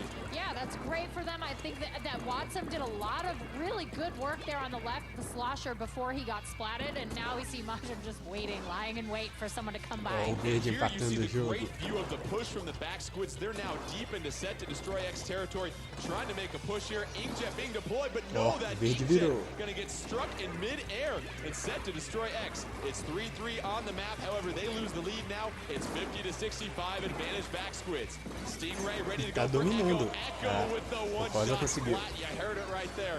Now it's 65-42. Não, advantage o still verde to the back voltou. squids. And it's a 4-0 wipe right there for the back squids as they continue to push deeper and deeper into Set to Destroy X territory. But Hexen isn't ready to give this one up Nossa, yet. 23 He gets the já. splat with the slosher, and it seems like Set to Destroy here, 9, really needs a team effort as 10. the clock continues to tick down. Nossa, Closer, but faltando here comes 12. that penalty, 9. That was a slow and staggered 4-0 wipe, but it was still a wipe. And man, you talk about clutch. They did not have a lot of specials to work with there. They did just enough. But Vamos you're ver se seeing o Rosa already they're starting consegue. to lose the zone again. They're going to have to be careful. Might we see a comeback here in Splat Zones? And really, it seems like O Echo contador with do that Rosa charger voltou. here, Ashley, Ah, doing a na hora great que job voltou, of eles controlling the perderam. map. Excellent job of terreno. lane control, and also really he's Agora going eles to be se the tomaram. guy who's shot calling. He's going to be able to see who's coming in. He's going to say, hey, Hexen left. You know, everybody left, right. up, down. I mean, this is a great position for him to be in. Oh, but hold on to your tentacles here. Set to destroy, trying to make the comeback. 35-12. You see the 67-second penalty. Chegaram a 30, perderam o controle. But here comes the bomb rush. Can they Ah, o establish verde control? dominou agora. And they do. They throw the penalty on. Majin getting the splat, but that's a splat for splat as Kyo also. That ink storm helping out, set to destroy X. It's now O verde tem que passar por esses 47 segundos para o contador deles voltar a descer. Is he going to use this bomb rush a little bit preemptively, try to allow his team to come back in? He knows that they used 2 specials there and still lost that exchange, so he's going to have to give them an avenue back in, and it works just as intended. Set to destroy X. They get control of the zone once again. 2 minutes left, and Fuzzy Wuzzy was a beast. 30 segundos para o contador deles voltar. 30-12, penalty ticking down for set to destroy. 4-4 on the field. 20. Tightly contested match right now is Watson with the splat and the slosher. And here comes the Stingray as back squids try to take control. And we have a baller set to go for Watson as well too here, actually. I mean, Watson has done such a great job on the left side of that map, Agora é o just verde. absolutely taking control. It's only been A a briga couple tá of times boa. he's been splatted over there, so I think he's Essa really partida doing está a bem great mais job here. disputada Bomb rush being deployed. do que a Hexen with semifinal that passada. slosher, trying to gain control. Zone is up for grabs. A minute 29 left in this one, and 9. Now you start to figure the timer. Será que o Rosa consegue? Play a factor. And you see they're under 30 seconds left on this penalty. They've been working to it for so long, you almost forget that they're scoring here, but they are doing just that. This is what's important. You're going to see the back squids try to stack it, but Watson went down very early in that push. That might set them back. Não, perderam o One controle. special ready to go for the back squids. They're going to need it to gain control, but here comes a baller from Hexen, perfectly timed on the explosion. Avoids the suction bomb right there. And now you've got Falta set to destroy minuto Hexen para moving the acabar. score. It's trying to get equal, but Perderam o no, controle. zone is up for grabs. Se o verde tomar o controle agora, acabou. Não, o rosa. Será? Vai empatar, vai empatar. Nossa, vai virar o jogo. Vai ganhar. Nossa, o rosa vai ganhar. Que virada incrível. Que lindo. Ashley using that 4-0 wipe at the perfect moment to take control of this game. I mean, it really is. It's a matter of seconds before things can change. And I honestly think Backsquids were doing a really good job of controlling Set to Destroy X, keeping them out of that splat zone, but it just wasn't enough. And honestly, Hexen's shot calling really, I think, made the difference here.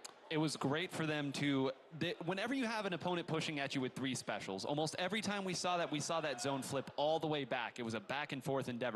But we talked about it. Who can break that cycle? Who can break that chain? You have to identify where those specials are coming from very quick. That's exactly what they did. And once the 3 specials didn't flip it back the other way, you kind of got the sense that STDX had it. Well, let's take a look at a couple key turning points in this matchup. And you were talking about it right there, Nine. The use of the specials. And what are we seeing here? A minute left. It looked like this is really when Set to Destroy X took control of everything. That's when all the specials have been used like that, and great job there by Pengit staying alive. Remember, when you go down, it paints the zone, and Pengit was standing in the back of that zone. That might have been enough to allow Echo to position a little bit better here. Some icing on the cake there at Kaito as he desperately tried to get back to that zone. But again, it really was their ability to kind of thrust aside those specials as they came in. What I liked about Wit right there, Ashley, is an understanding of the opponent's weapon. You're charging in with that rapid blaster, but you realize you've got the range advantage. I don't need to close the gap. Let me create some more distance. The timer is my friend at this point. Of course, and if they get splatted inside the splat zone, all the better, because that's just more ink for your team on the ground, keeping you in control.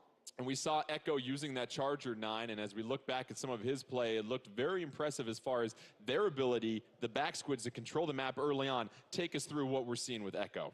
Well, whenever you get a snipe, that generally means that you're, 1, in a good position to make it happen, and 2, it just is a complete momentum shift here.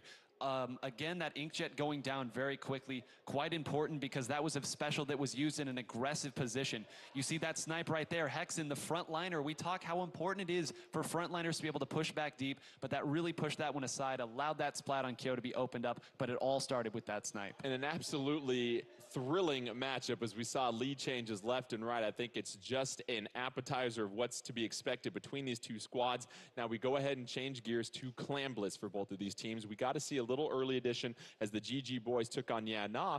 Anything differently we might see from that early matchup? Because it seemed like the GG boys got up to the early lead, and then they really kept that pressure on Yeah Nah. I assume it'll be the same story in this. That's what both sides are going to be aiming to do. I imagine we'll see pretty similar compositions. The one thing that's interesting to me is what Echo is going to go here. Because long range can thrive on this map, but don't be surprised if he goes with a different weapon, and he did, hopping over to that blaster for a little bit more pressure. Let's get things started on Sturgeon Shipyard Clam Blitz. You've got in the turquoise the back squids of Europe, and then in the orange, you're going to be going with Set to Destroy X. They've got a 1-game lead on the back squids. Oh, 3-1 already.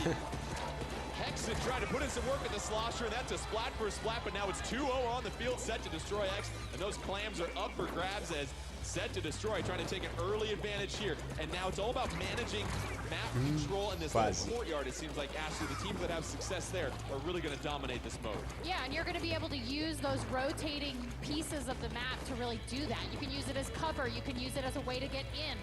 Like Nine was saying, you can score from there. So these rotating pieces of the map are going to be so key for these two teams. An Inkjet ready to go for Kaito. Neither team with a power claim at this point. Oh, but the splat in mid-air by Kyo. And that's a splat for a splat you'll take all day, Nine, when you take out a special, especially the Inkjet. And it also gave them a 3-1 lead. Is Penguin going to get another trade? But again, they're in an aggressive position. Not all trades are created equal here. You see they're going to the top to try to slow it down. Kaito getting an important splat right there. Another trade. Both sides are trying to establish control of this lower area before they make their big push, but neither side is giving it away for free. Kyo and Hexen going down, and right now we just have a lot of splats exchanging sides. No team able to really put any pressure on with a power claim, and that just goes to show you how evenly matched these two teams seem to be early on in this semifinal. Oh, Majin putting in work once again with that Rapid Blaster Pro. And you've got a special in the Baller being deployed, and then an Ink Storm, as it seems like momentum starting to shift here, Ashley. I mean, yeah, this is a really good chance. You've got the Ink Storm coming in. It's going to slow down STDX. It's going to enable EU backsquids to get in there and hopefully score some goals. Os Estados Unidos ganharam a primeira partida. Oh. Finalmente alguém fez ponto. Great defensive push here, Nine. And so there's something, so we talked about that pity clam earlier. You don't have to build up any clams to do so. They're going to charge in here as quickly as they can because they got that 4-0 wipe. If they're able to take out these frontliners right here, which it looks like they were able to get a couple of them here, this lead might go away instantly.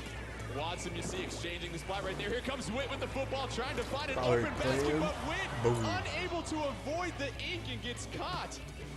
Custom Blaster getting the splat right there. 65-100 advantage right now for the back squids. 2:30 left in Clam Blitz. As we've got Set to Destroy X with the 1-game lead. Here comes a splat bomb. Echo doing a fine job of avoiding that. Still peppering the area with some ink. Gonna take out that sprinkler. No, thank you. I don't need to waste any ink there. Echo trying to help fortify their position. Echo backing up, getting the splat on Fuzzy. Inkjet ready to go. Can Echo get another splat? More pressure being put on by the back squids. They're up 4-2. Oh, but Echo gets taken out. And Set to Destroy X still unable to really get that one initial push they need here, Ashley. Yeah, and that was really unfortunate for Echo because his special was ready to go, and now he's going to be taking a little bit of a penalty there. Oh.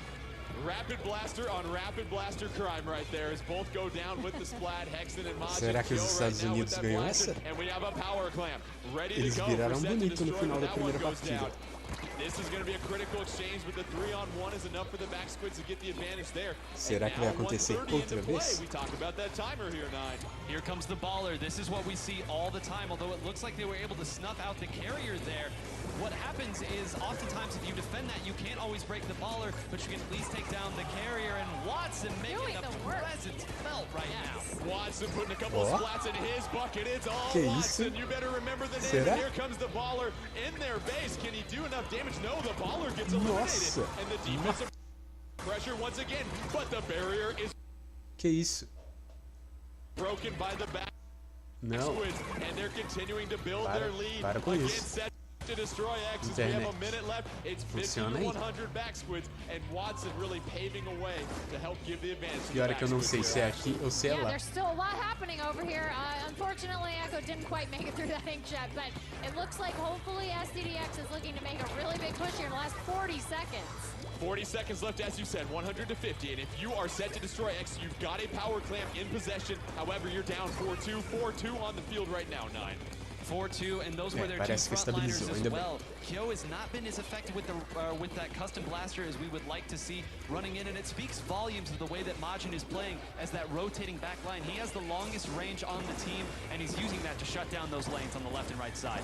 13 seconds left. This most likely will go into overtime, and as you know here, 9, it just takes a couple of power clams, and you can make a comeback when you're down 50. Agora vai ser muito difícil os Estados Unidos virar. Não deu. And that is it, the back squids holding things down on E a Europa Clamblitz. empata. We saw a couple of those aggressive pushes, and you see the emotion on their faces and the communication. This is a team that came here with high hopes, and they are delivering early on, 9. And in a mode like Clamblitz, so often we say Clamblitz is the most volatile, but that was just fundamentals winning over and over, knowing how to push up, and being able to identify Pengit, who had an incredible game there on that Rapid Blaster Pro. You have to be able to move them if you're going to make any pushes. Great job to them all around. And you see the emotion from the back squids. Let's look at that tear that Watson went on early in this one to help build the advantage for the back squids. You see a minute 30 left, and 9, go ahead and walk us through this sloshing action we're going to see. Well, it started off screen. You see there at the left side that the carrier of that power clam had already went down, so that baller was kind of a moot Então point. nessa semifinal a gente vai ter pelo menos 4 jogos, that baller is no longer a threat. partidas. It's not heading his way, running right up, using that incredible fall-off damage that the Slosher class does have, and just making it look so easy. I promise it's not, but hey, great players make great plays. Watson with 3 splats, and they were able to get another power clam into the goal. They built the 50-point lead, and it was too much for Set to Destroy X. In fact, you look at the defense here, and my goodness, Ashley, they were able to keep Set to Destroy X from even getting on the board that matchup. Yeah, they almost kept them entirely from that courtyard where their goal was. So that was incredible defense. And as 9 was saying earlier, I mean, in a mode like Clamblitz, if you can get ahead early, play defense, defense wins the championship, you know? Now we shift gears. Look at you with the sport references. You learned a lot over the last year. I like it right there, Ashley. We're going to get set for tower control on Snapper Canal, and you figure in tower control it's some of the similar things. A lot of blasters here, 9. That Stingray is important on that slow-moving tower, but also in Snapper Canal, it's an interesting level because there are some pitfalls, and you have to be very good with your maneuverability in this stage. And I think the GG boys and actually showed us pretty much exactly how you would like to play this. The long-range threats are going to be there. They're going to be able to put the pressure on the tower, so it's up to those frontliners to find a way to get in and pressure them, not let them have their way. And you look at the sub-weapons that are going to be used in here, and obviously a lot of bombs, and the splat bombs, suction bombs can be very important, but what about the Toxic Mist? We're seeing that from some teams as well, too, here, 9. Yeah, you throw it there, and especially on here, you know everyone's going to be around the tower. You toss it there, it just makes it that much more difficult for them to maneuver around. We're seeing Fuzzy here on the custom Jet Squelcher, as well as Echo on that Sniper. That's going to be the long-range threat we talked about. Let's go ahead and pick this up in Snapper Canal as we just get started with under 5 minutes to go. And what about the loadouts that we see here? We see some interesting choices and a Jet Squelcher for Set to Destroy X here, Ashley. Yeah, I mean, I really like that choice. It's not quite as long range, obviously, as a Charger, Agora but os you know, Estados it'll do the Unidos estão de job, and rosa I think e a Europa de amarelo, ou laranja. Back squids take the early lead, 81 to 100. However, that tower is going to stop, and what do we just see that happen right there, 9? Those Stingrays canceled each other out, and now it's just the Rapid Blasters left. It was a mirror image on both sides. It was so important that both sides try to get that other Stingray down. Again, in this A Europa já começou fazendo 77. Spawn, as you saw right there, Echo making the presence felt again. 4:10 left in this one. 3-1 on the field for the back squids. They've got the early advantage. 77 to 100. Both teams have taken the game from each other. As we see once again the back squids hopping on the tower, and now they're starting to cut Primeiro to that first checkpoint, doing a great job. Esses checkpoints fazem a torre ficar parada por um tempo. Aí o outro time pode tentar recuperar. Ah lá, eles perderam a torre. Yeah, oof, that was rough. I mean, you have Echo on the tower there, and that's not really the best positioning for him. You want him to be a little bit farther in the back line. Ó, já passaram do centro do campo. 88 to 74, the advantage right Chegaram now ao primeiro for back squids, checkpoint. but it looks like that lead might change. Fuzzy trying to hold on, but oh, here comes the baller. It gets busted off. Oh, and that is critical right there. Estados Unidos viraram o jogo. First checkpoint is going to make things much easier for Set to Destroy X as they continue. Mais uma vez a face off against virada the dos backsword. Estados Hexen Unidos. using that baller on tower to stay alive allowed the rest of the team to come back just in time. You're seeing another jump out happen here already. They know that they're going to have to do a better job mounting this defense. They can't trickle into it. E You continuam. talk about trickling in, and you have to have a coordinated team effort, not only on offense, but also on defense. 43, Nossa, eles chegaram até o 74 for 43. Set to destroy Muito bom. X. However, the tower going back to neutral, but no, it gets claimed once E lá vão again eles by de novo. Set to destroy X. Watson trying to put in some work with those dualies. Clearing some space right here at this point. Retreating, reading his opponent. Able to move around, gets the splat on Kyo. How about the footwork? Watson once again trying to get another splat, avoiding the damage from the slosher. Watson, you can't stop him. You can only hope to contain him, 9. And that's not really the way that you'd like to play that situation. An enemy's right in front of you. Let me throw my Inkstorm right in your face here. But that's a 4-0 wipe again. Watson came to play today. Advantage, though, for Set to Destroy. You see the lead, 43-74, as the back squids now take the tower to the Europa first com a checkpoint. torre They're novamente. looking to finally clear it. Estão no Looks like they'll checkpoint. have no issues as Echo sits atop Passaram, it right passaram now do with that charger, checkpoint. ready to go. Plenty of real estate in front of them. 43 as they now a approach 60. the second checkpoint. Kaito jumping in to help Perderam a out. torre. Watson Não. rolling on the backside. Estão no checkpoint 2.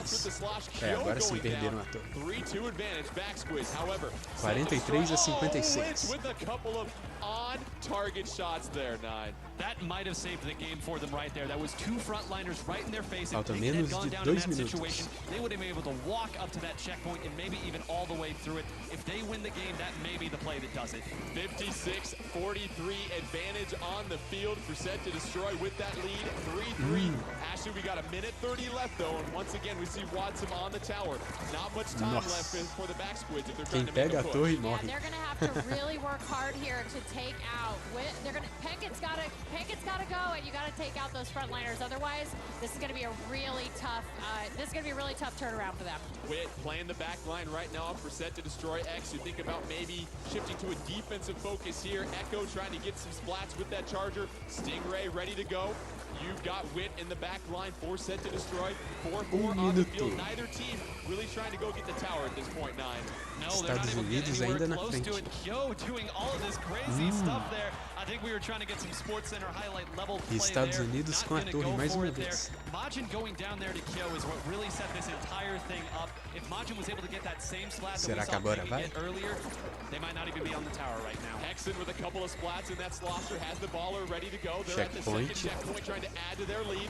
You see the toxic mist Nossa. trying to decrease that, and no, baller unable to be used. Oh, But passaram a do couple of checkpoint. critical splats. It's now 2-1 on the field back squid. You got about 20 seconds Ah, left. and quase Ashley, you impossível. gotta be perfect if you want to Estados make the Unidos vão comeback. ganhar You essa do. I rodada. think that double splat hurt my heart a little bit, 9. I feel like I watched that happen, but I hope that they can jump on this tower here and get 10 going. segundos. 4-3 on the field. 8 seconds Sem left. chance. Set to Destroy. Hold on strong. If you're the back squids, you gotta hop on the tower at this point to force overtime. Estados Majin Unidos on na there, frente, trying to 2 a force 1. overtime. Here comes a couple of more back Ah, squids. não, tem Toxic overtime. Mist ready to go. Não, não tem Oh, overtime. but the defensive stance by Set to Destroy X.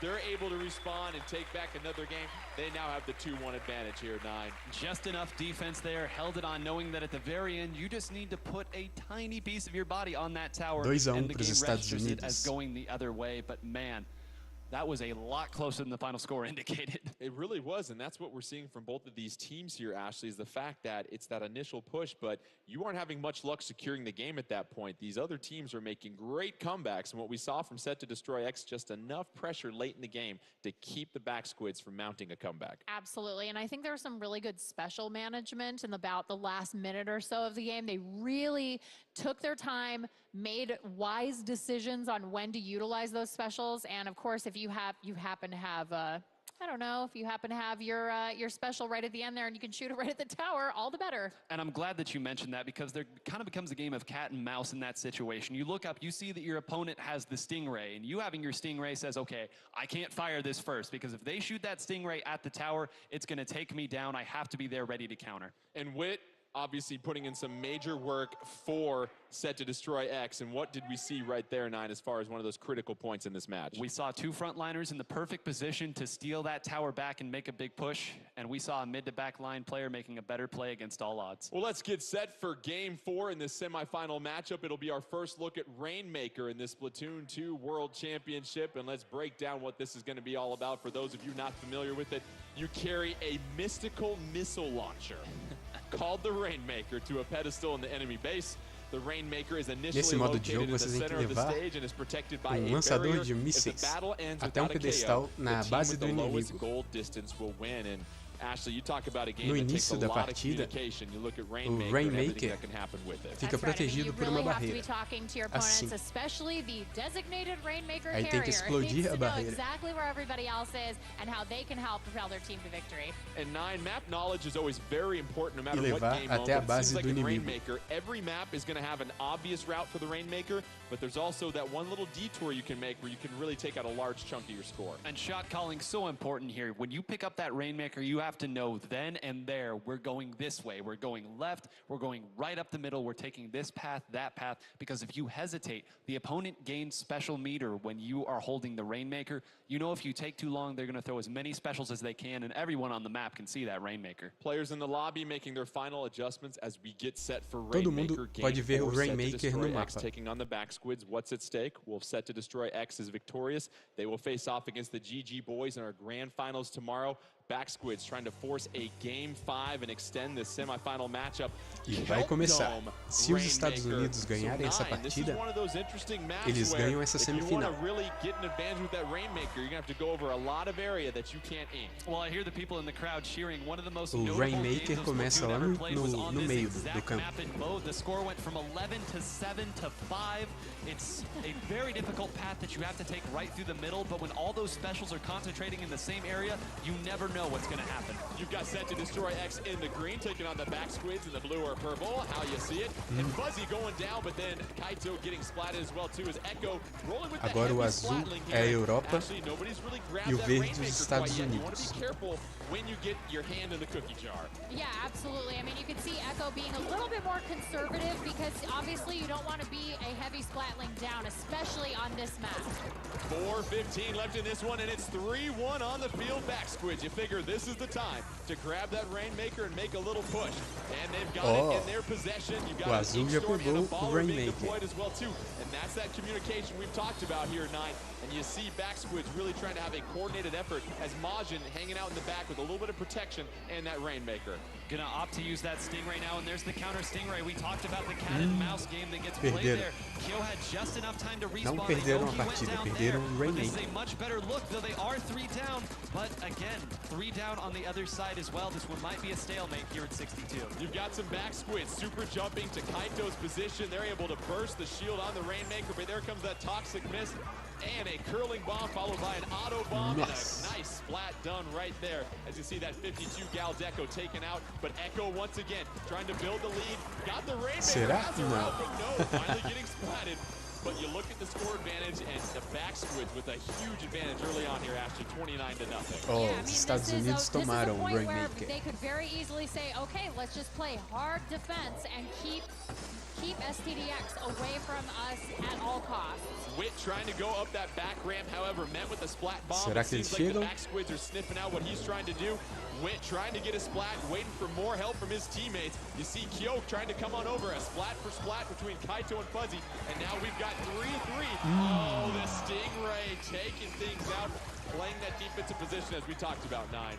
Very scary. Kyo was able to take that one down, and Hexen gonna jump in. They're doing just enough on defense. I cannot stress to you how close this is to going the other way. Incredible defense right here. That's why the Stingray is so powerful Quem and why será it's que vai so pegar? difficult to move forward on this map. Ah, o Rainmaker resetou, voltou pro meio do campo. As it gets put back to the middle of the stage here, 65-29 advantage. You see Set to Destroy X. They're down right now. Por enquanto, 2 games to 1. They've got the advantage though. a Europa tá ganhando, 29-62. 55. Echo getting splattered right here by Hexen, and Hexen's going to go ahead and take that Rainmaker. You see 4-1 Estados on the Unidos field. com o Here's the Rainmaker. chance for Set to destroy if they want. Será? Let's see if the back squids can replicate that wonderful defense they had. Hexen getting perderam. splatted in the alley. 57-29, a minute 55 left in this one. And Menos de Ashley, what can 2 you say about the minutos. defensive presence we're seeing from the back squids? I mean, they're doing a great job of holding back just far enough to stay out of range and being able to kind of use this Não. choke Volta. point right here as a way to sort of keep everybody out. Echo with the Rainmaker hanging out by his base, being told not to go backwards. Stingray trying to take things out. Echo trying to be very careful, goes through the great, nice perderam o Rainmaker. met with a bucket of ink courtesy of Hexen. And now that's a difficult spot for that Rainmaker, Nine. And you talked about the strategy about putting it there. Well, one thing that can get there for sure is going to be this baller of Hexen. He's going to try to distract him as long as he can so that the rest of his team can get in. They weren't able to get anybody down in that situation, so they're still going to be able to set themselves up and play defense. And more than anything, they're going to be able to run it back there, back to the middle. This has been a goal line stand for almost 3 minutes here. Back squids really holding on to their lead, 29-57, a minute left, 4-3 on the field, courtesy A of the Europa back ainda squids. tá They've got ganhando. the advantage. They're trying to force a 29-57. game 5. We see Majin right now swimming through the ink, peppering things with that rapid blaster, able to get 2 direct hits and takes out Wit. And it seems like at this point, Ashley, you've got to play more defense than offense if you're the back squids when you've got the advantage. 100%. I mean, at this point, you've got 40 seconds left in the game. All you have to do is just keep STDX away from that Rainmaker. 30 segundos. Hexen using the baller, trying to take out a couple of members of back squids, unable to do that right there. Será? Oh, but gets a splat on Majin. Nossa. But Watson able to come in with that slosher, protect things. Here's one of the final pushes. A Europa tem que proteger o Rainmaker. They're able to get into enemy territory, but no, it Nossa. gets stopped. 43-29. Oh, 15 segundos. Será que os Estados Unidos recuperam o Rainmaker e chegam lá? 10 segundos. Será que a Europa ganha? A Europa ganhou. Para de dar erro.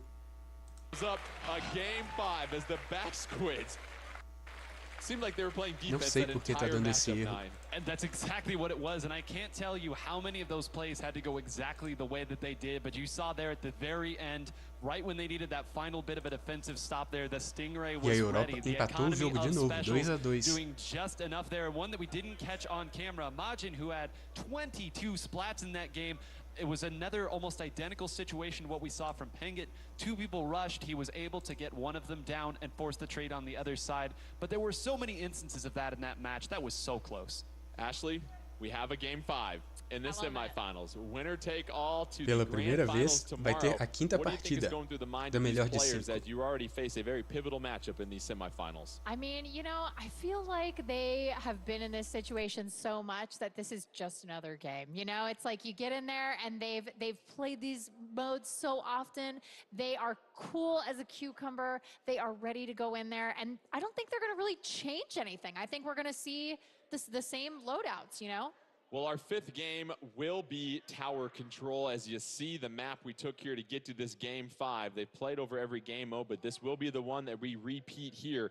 And as you look at the previous winner of tower control, that was set to destroy X here. And you figure, is there any particular team that you think has an advantage in this game mode, even if you look at the last result here, 9? Well, that game went so close that one misplay either way would have changed the result. I think that the tower control was the exact same as well. I honestly can't make a pick right now. You're seeing a lot of confidence, a lot of excitement from the back squids, especially that last game. They were able to stave off elimination here, Ashley. You've got a hungry, confident team trying to dethrone essentially the defending champions as we get set for our game 5 and our final semifinal matchup here. It'll be tower control on E vai começar a quinta partida da semifinal. What can you tell us about this stage? Essa é a partida I decisiva. love the Inkblot Tower Art Academy control. because it has that tower right in the torre. middle, and then there's a really interesting route for the tower for me. I Quem mean, ganhar usually you agora would vai pra expect it to final. maybe go a little bit a little bit up and over, but no, it goes all the way around. So there are some specific choke points here that are going to make it very difficult for any team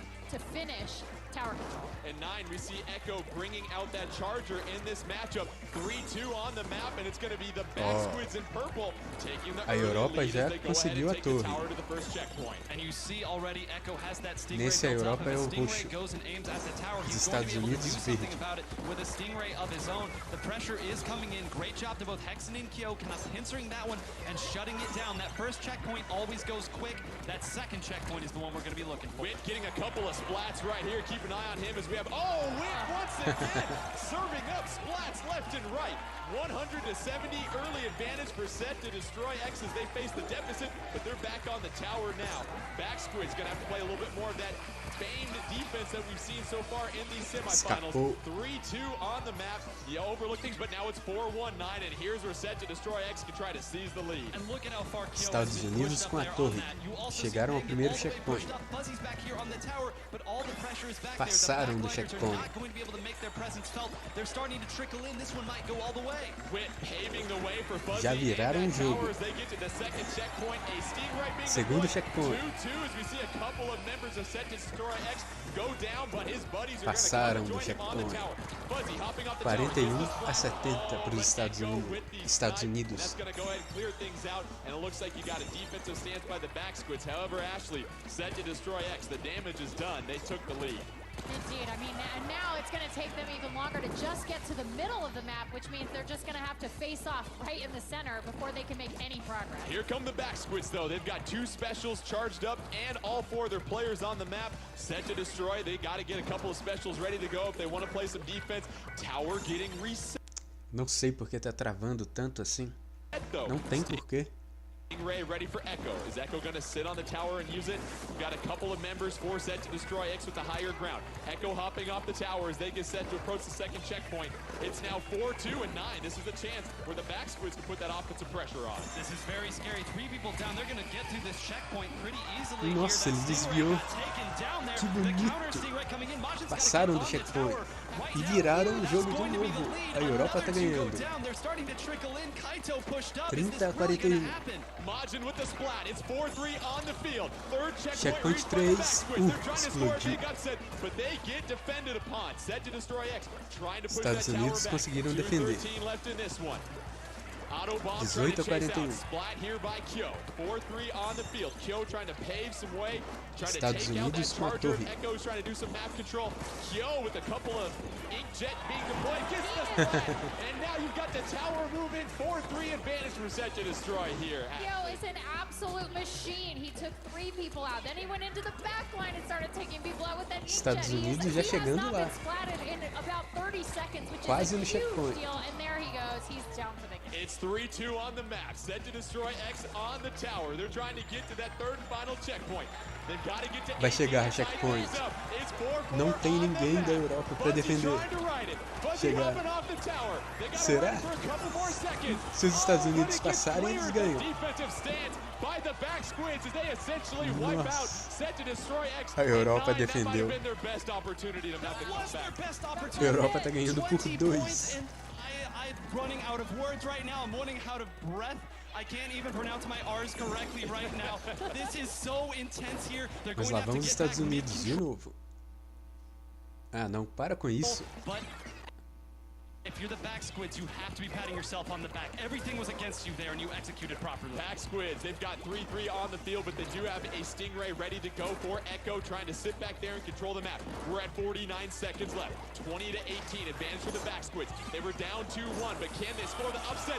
Oh, and Echo with the one-shot hit against Wit, taking him out. Gonna go ahead and super jump back to base, but you've got Set to destroy X. 2 A specials torre and a dos 3-2 Estados advantage. Unidos, faltando Kyo 30 trying to pave segundos. some way. It's Se gonna eles come passarem down do to this, checkpoint, folks. eles ganham. 30 seconds left here, 9. What needs to be executed? Nossa, destruindo. Nossa, os Estados Unidos vão ganhar. Se a Europa não defender agora, vai acabar. Nossa. also doing all things necessary to protect the house. Eles conseguiram defender. A Europa vai ganhar por 2. Acabou. Não, tem overtime. Não, não tem. A Europa venceu essa semifinal. As the victory goes to the back squids, they find themselves in the grand finals as they get set to take on the GG boys. And how about the defensive presence we saw throughout that match there, 9? Clutch. That is the one word. I could say so E ganharam de virada, eles estavam perdendo. Clutch is the only one. I mean, you see it right. Ah, não, eu não sei por que isso está acontecendo. Não tem motivo.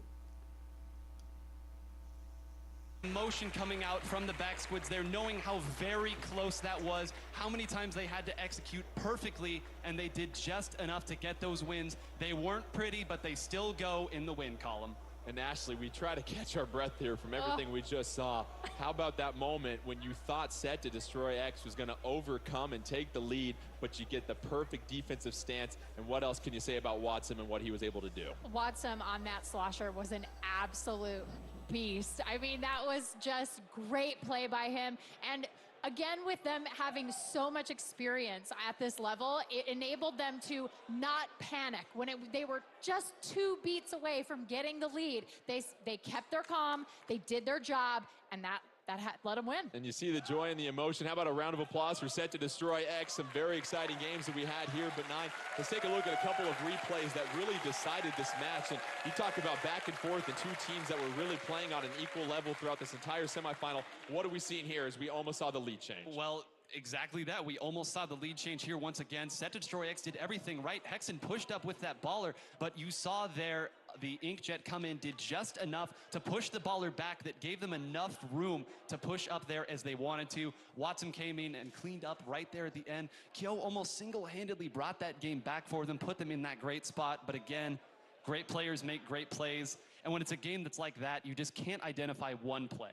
Competitive greatness, bringing your best when your best is needed, and Watson and the back squid's able to do that. They will find themselves in the finals against the GG boys. But let's go ahead and bring out the rest of our other teams that participated today, and the man himself, Mr. Nogami.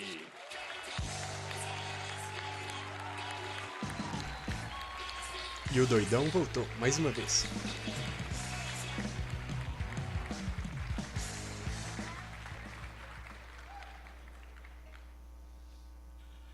いや、興奮がちょっと収まらないですね。I gotta get my emotions under control here. Ele quase perdeu o controle. チームの皆さん、おめでとうございます。Congratulations to our 2 teams who will be proceeding to the Parabéns finals. a todos os 2 times que chegaram às finais. 戦いぶりで、ちょっと僕も舞台裏で興奮して叫び声を上げてしまいました。But I also want to give congratulations to all our teams who gave us a spectacular performance today. Watching backstage, I couldn't help but screaming Mas ele and dá os shouting along parabéns a with you. todos os times que chegaram ali. Os 4 times. ありがとうございます。Thank you. 会場の皆さんや、あとインターネットで中継をご覧になっている皆さん、本当に応援ありがとうございました。Thank you everybody here watching. Tá agradecendo todo mundo que está lá assistindo e todo mundo que está vendo de casa. 皆さんの声援がきっと選手たちに勇気を与えたんじゃないかと思います。I'm sure it was your cheers of support that spurred our players on and gave them the bravery they needed to complete their task. Foi a torcida da galera ali Tomorrow we are facing que the fez grand os times finals. se superarem e chegarem onde chegaram até agora. 応援をお願いします。We hope you're looking forward to it, and we're looking forward to your continued support. Thank you very much. See you tomorrow. Let's give it up one more time for all of our teams and Mr. Nogami. The grand finals, you can catch that at 1 p.m. tomorrow. We will have the GG boys from Japan taking on the back squids from Europe.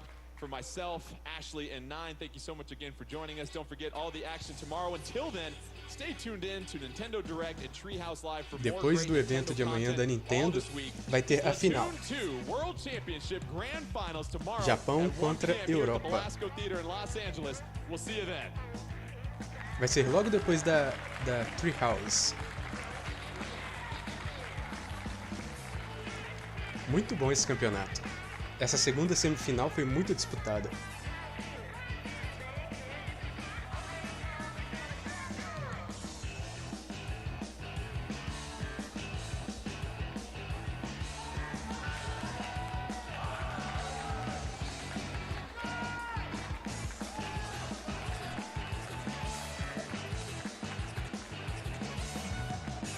Lembrando que daqui a pouco vai começar a conferência da Sony.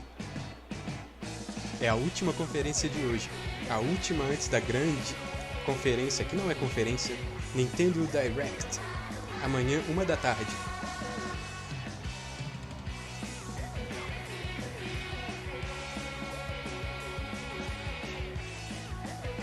Valeu, Splatoon. Agora a gente vai pra Sony.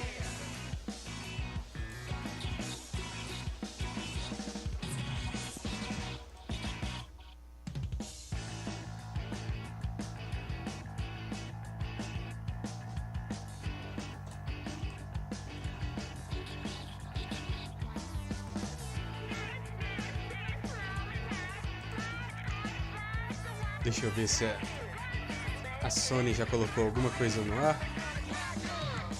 Não, eles estão naquela tela inicial ainda. Então vamos ouvir um pouco dessa música de Splatoon, que é muito boa.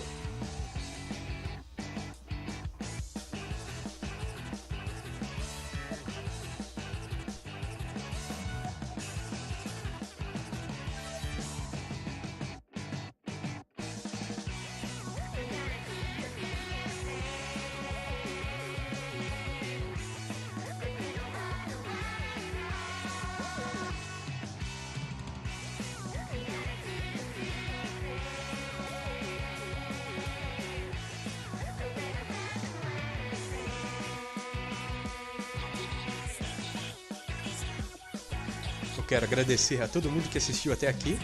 Valeu! Daqui a pouco começa da Sony, hein? Não vão embora.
Pessoal que tá aí, eu vou reiniciar a live rapidão, só pra ver se acaba com esses problemas de conexão. É bem rápido mesmo, eu só vou sair e voltar. Calma aí, não vão embora.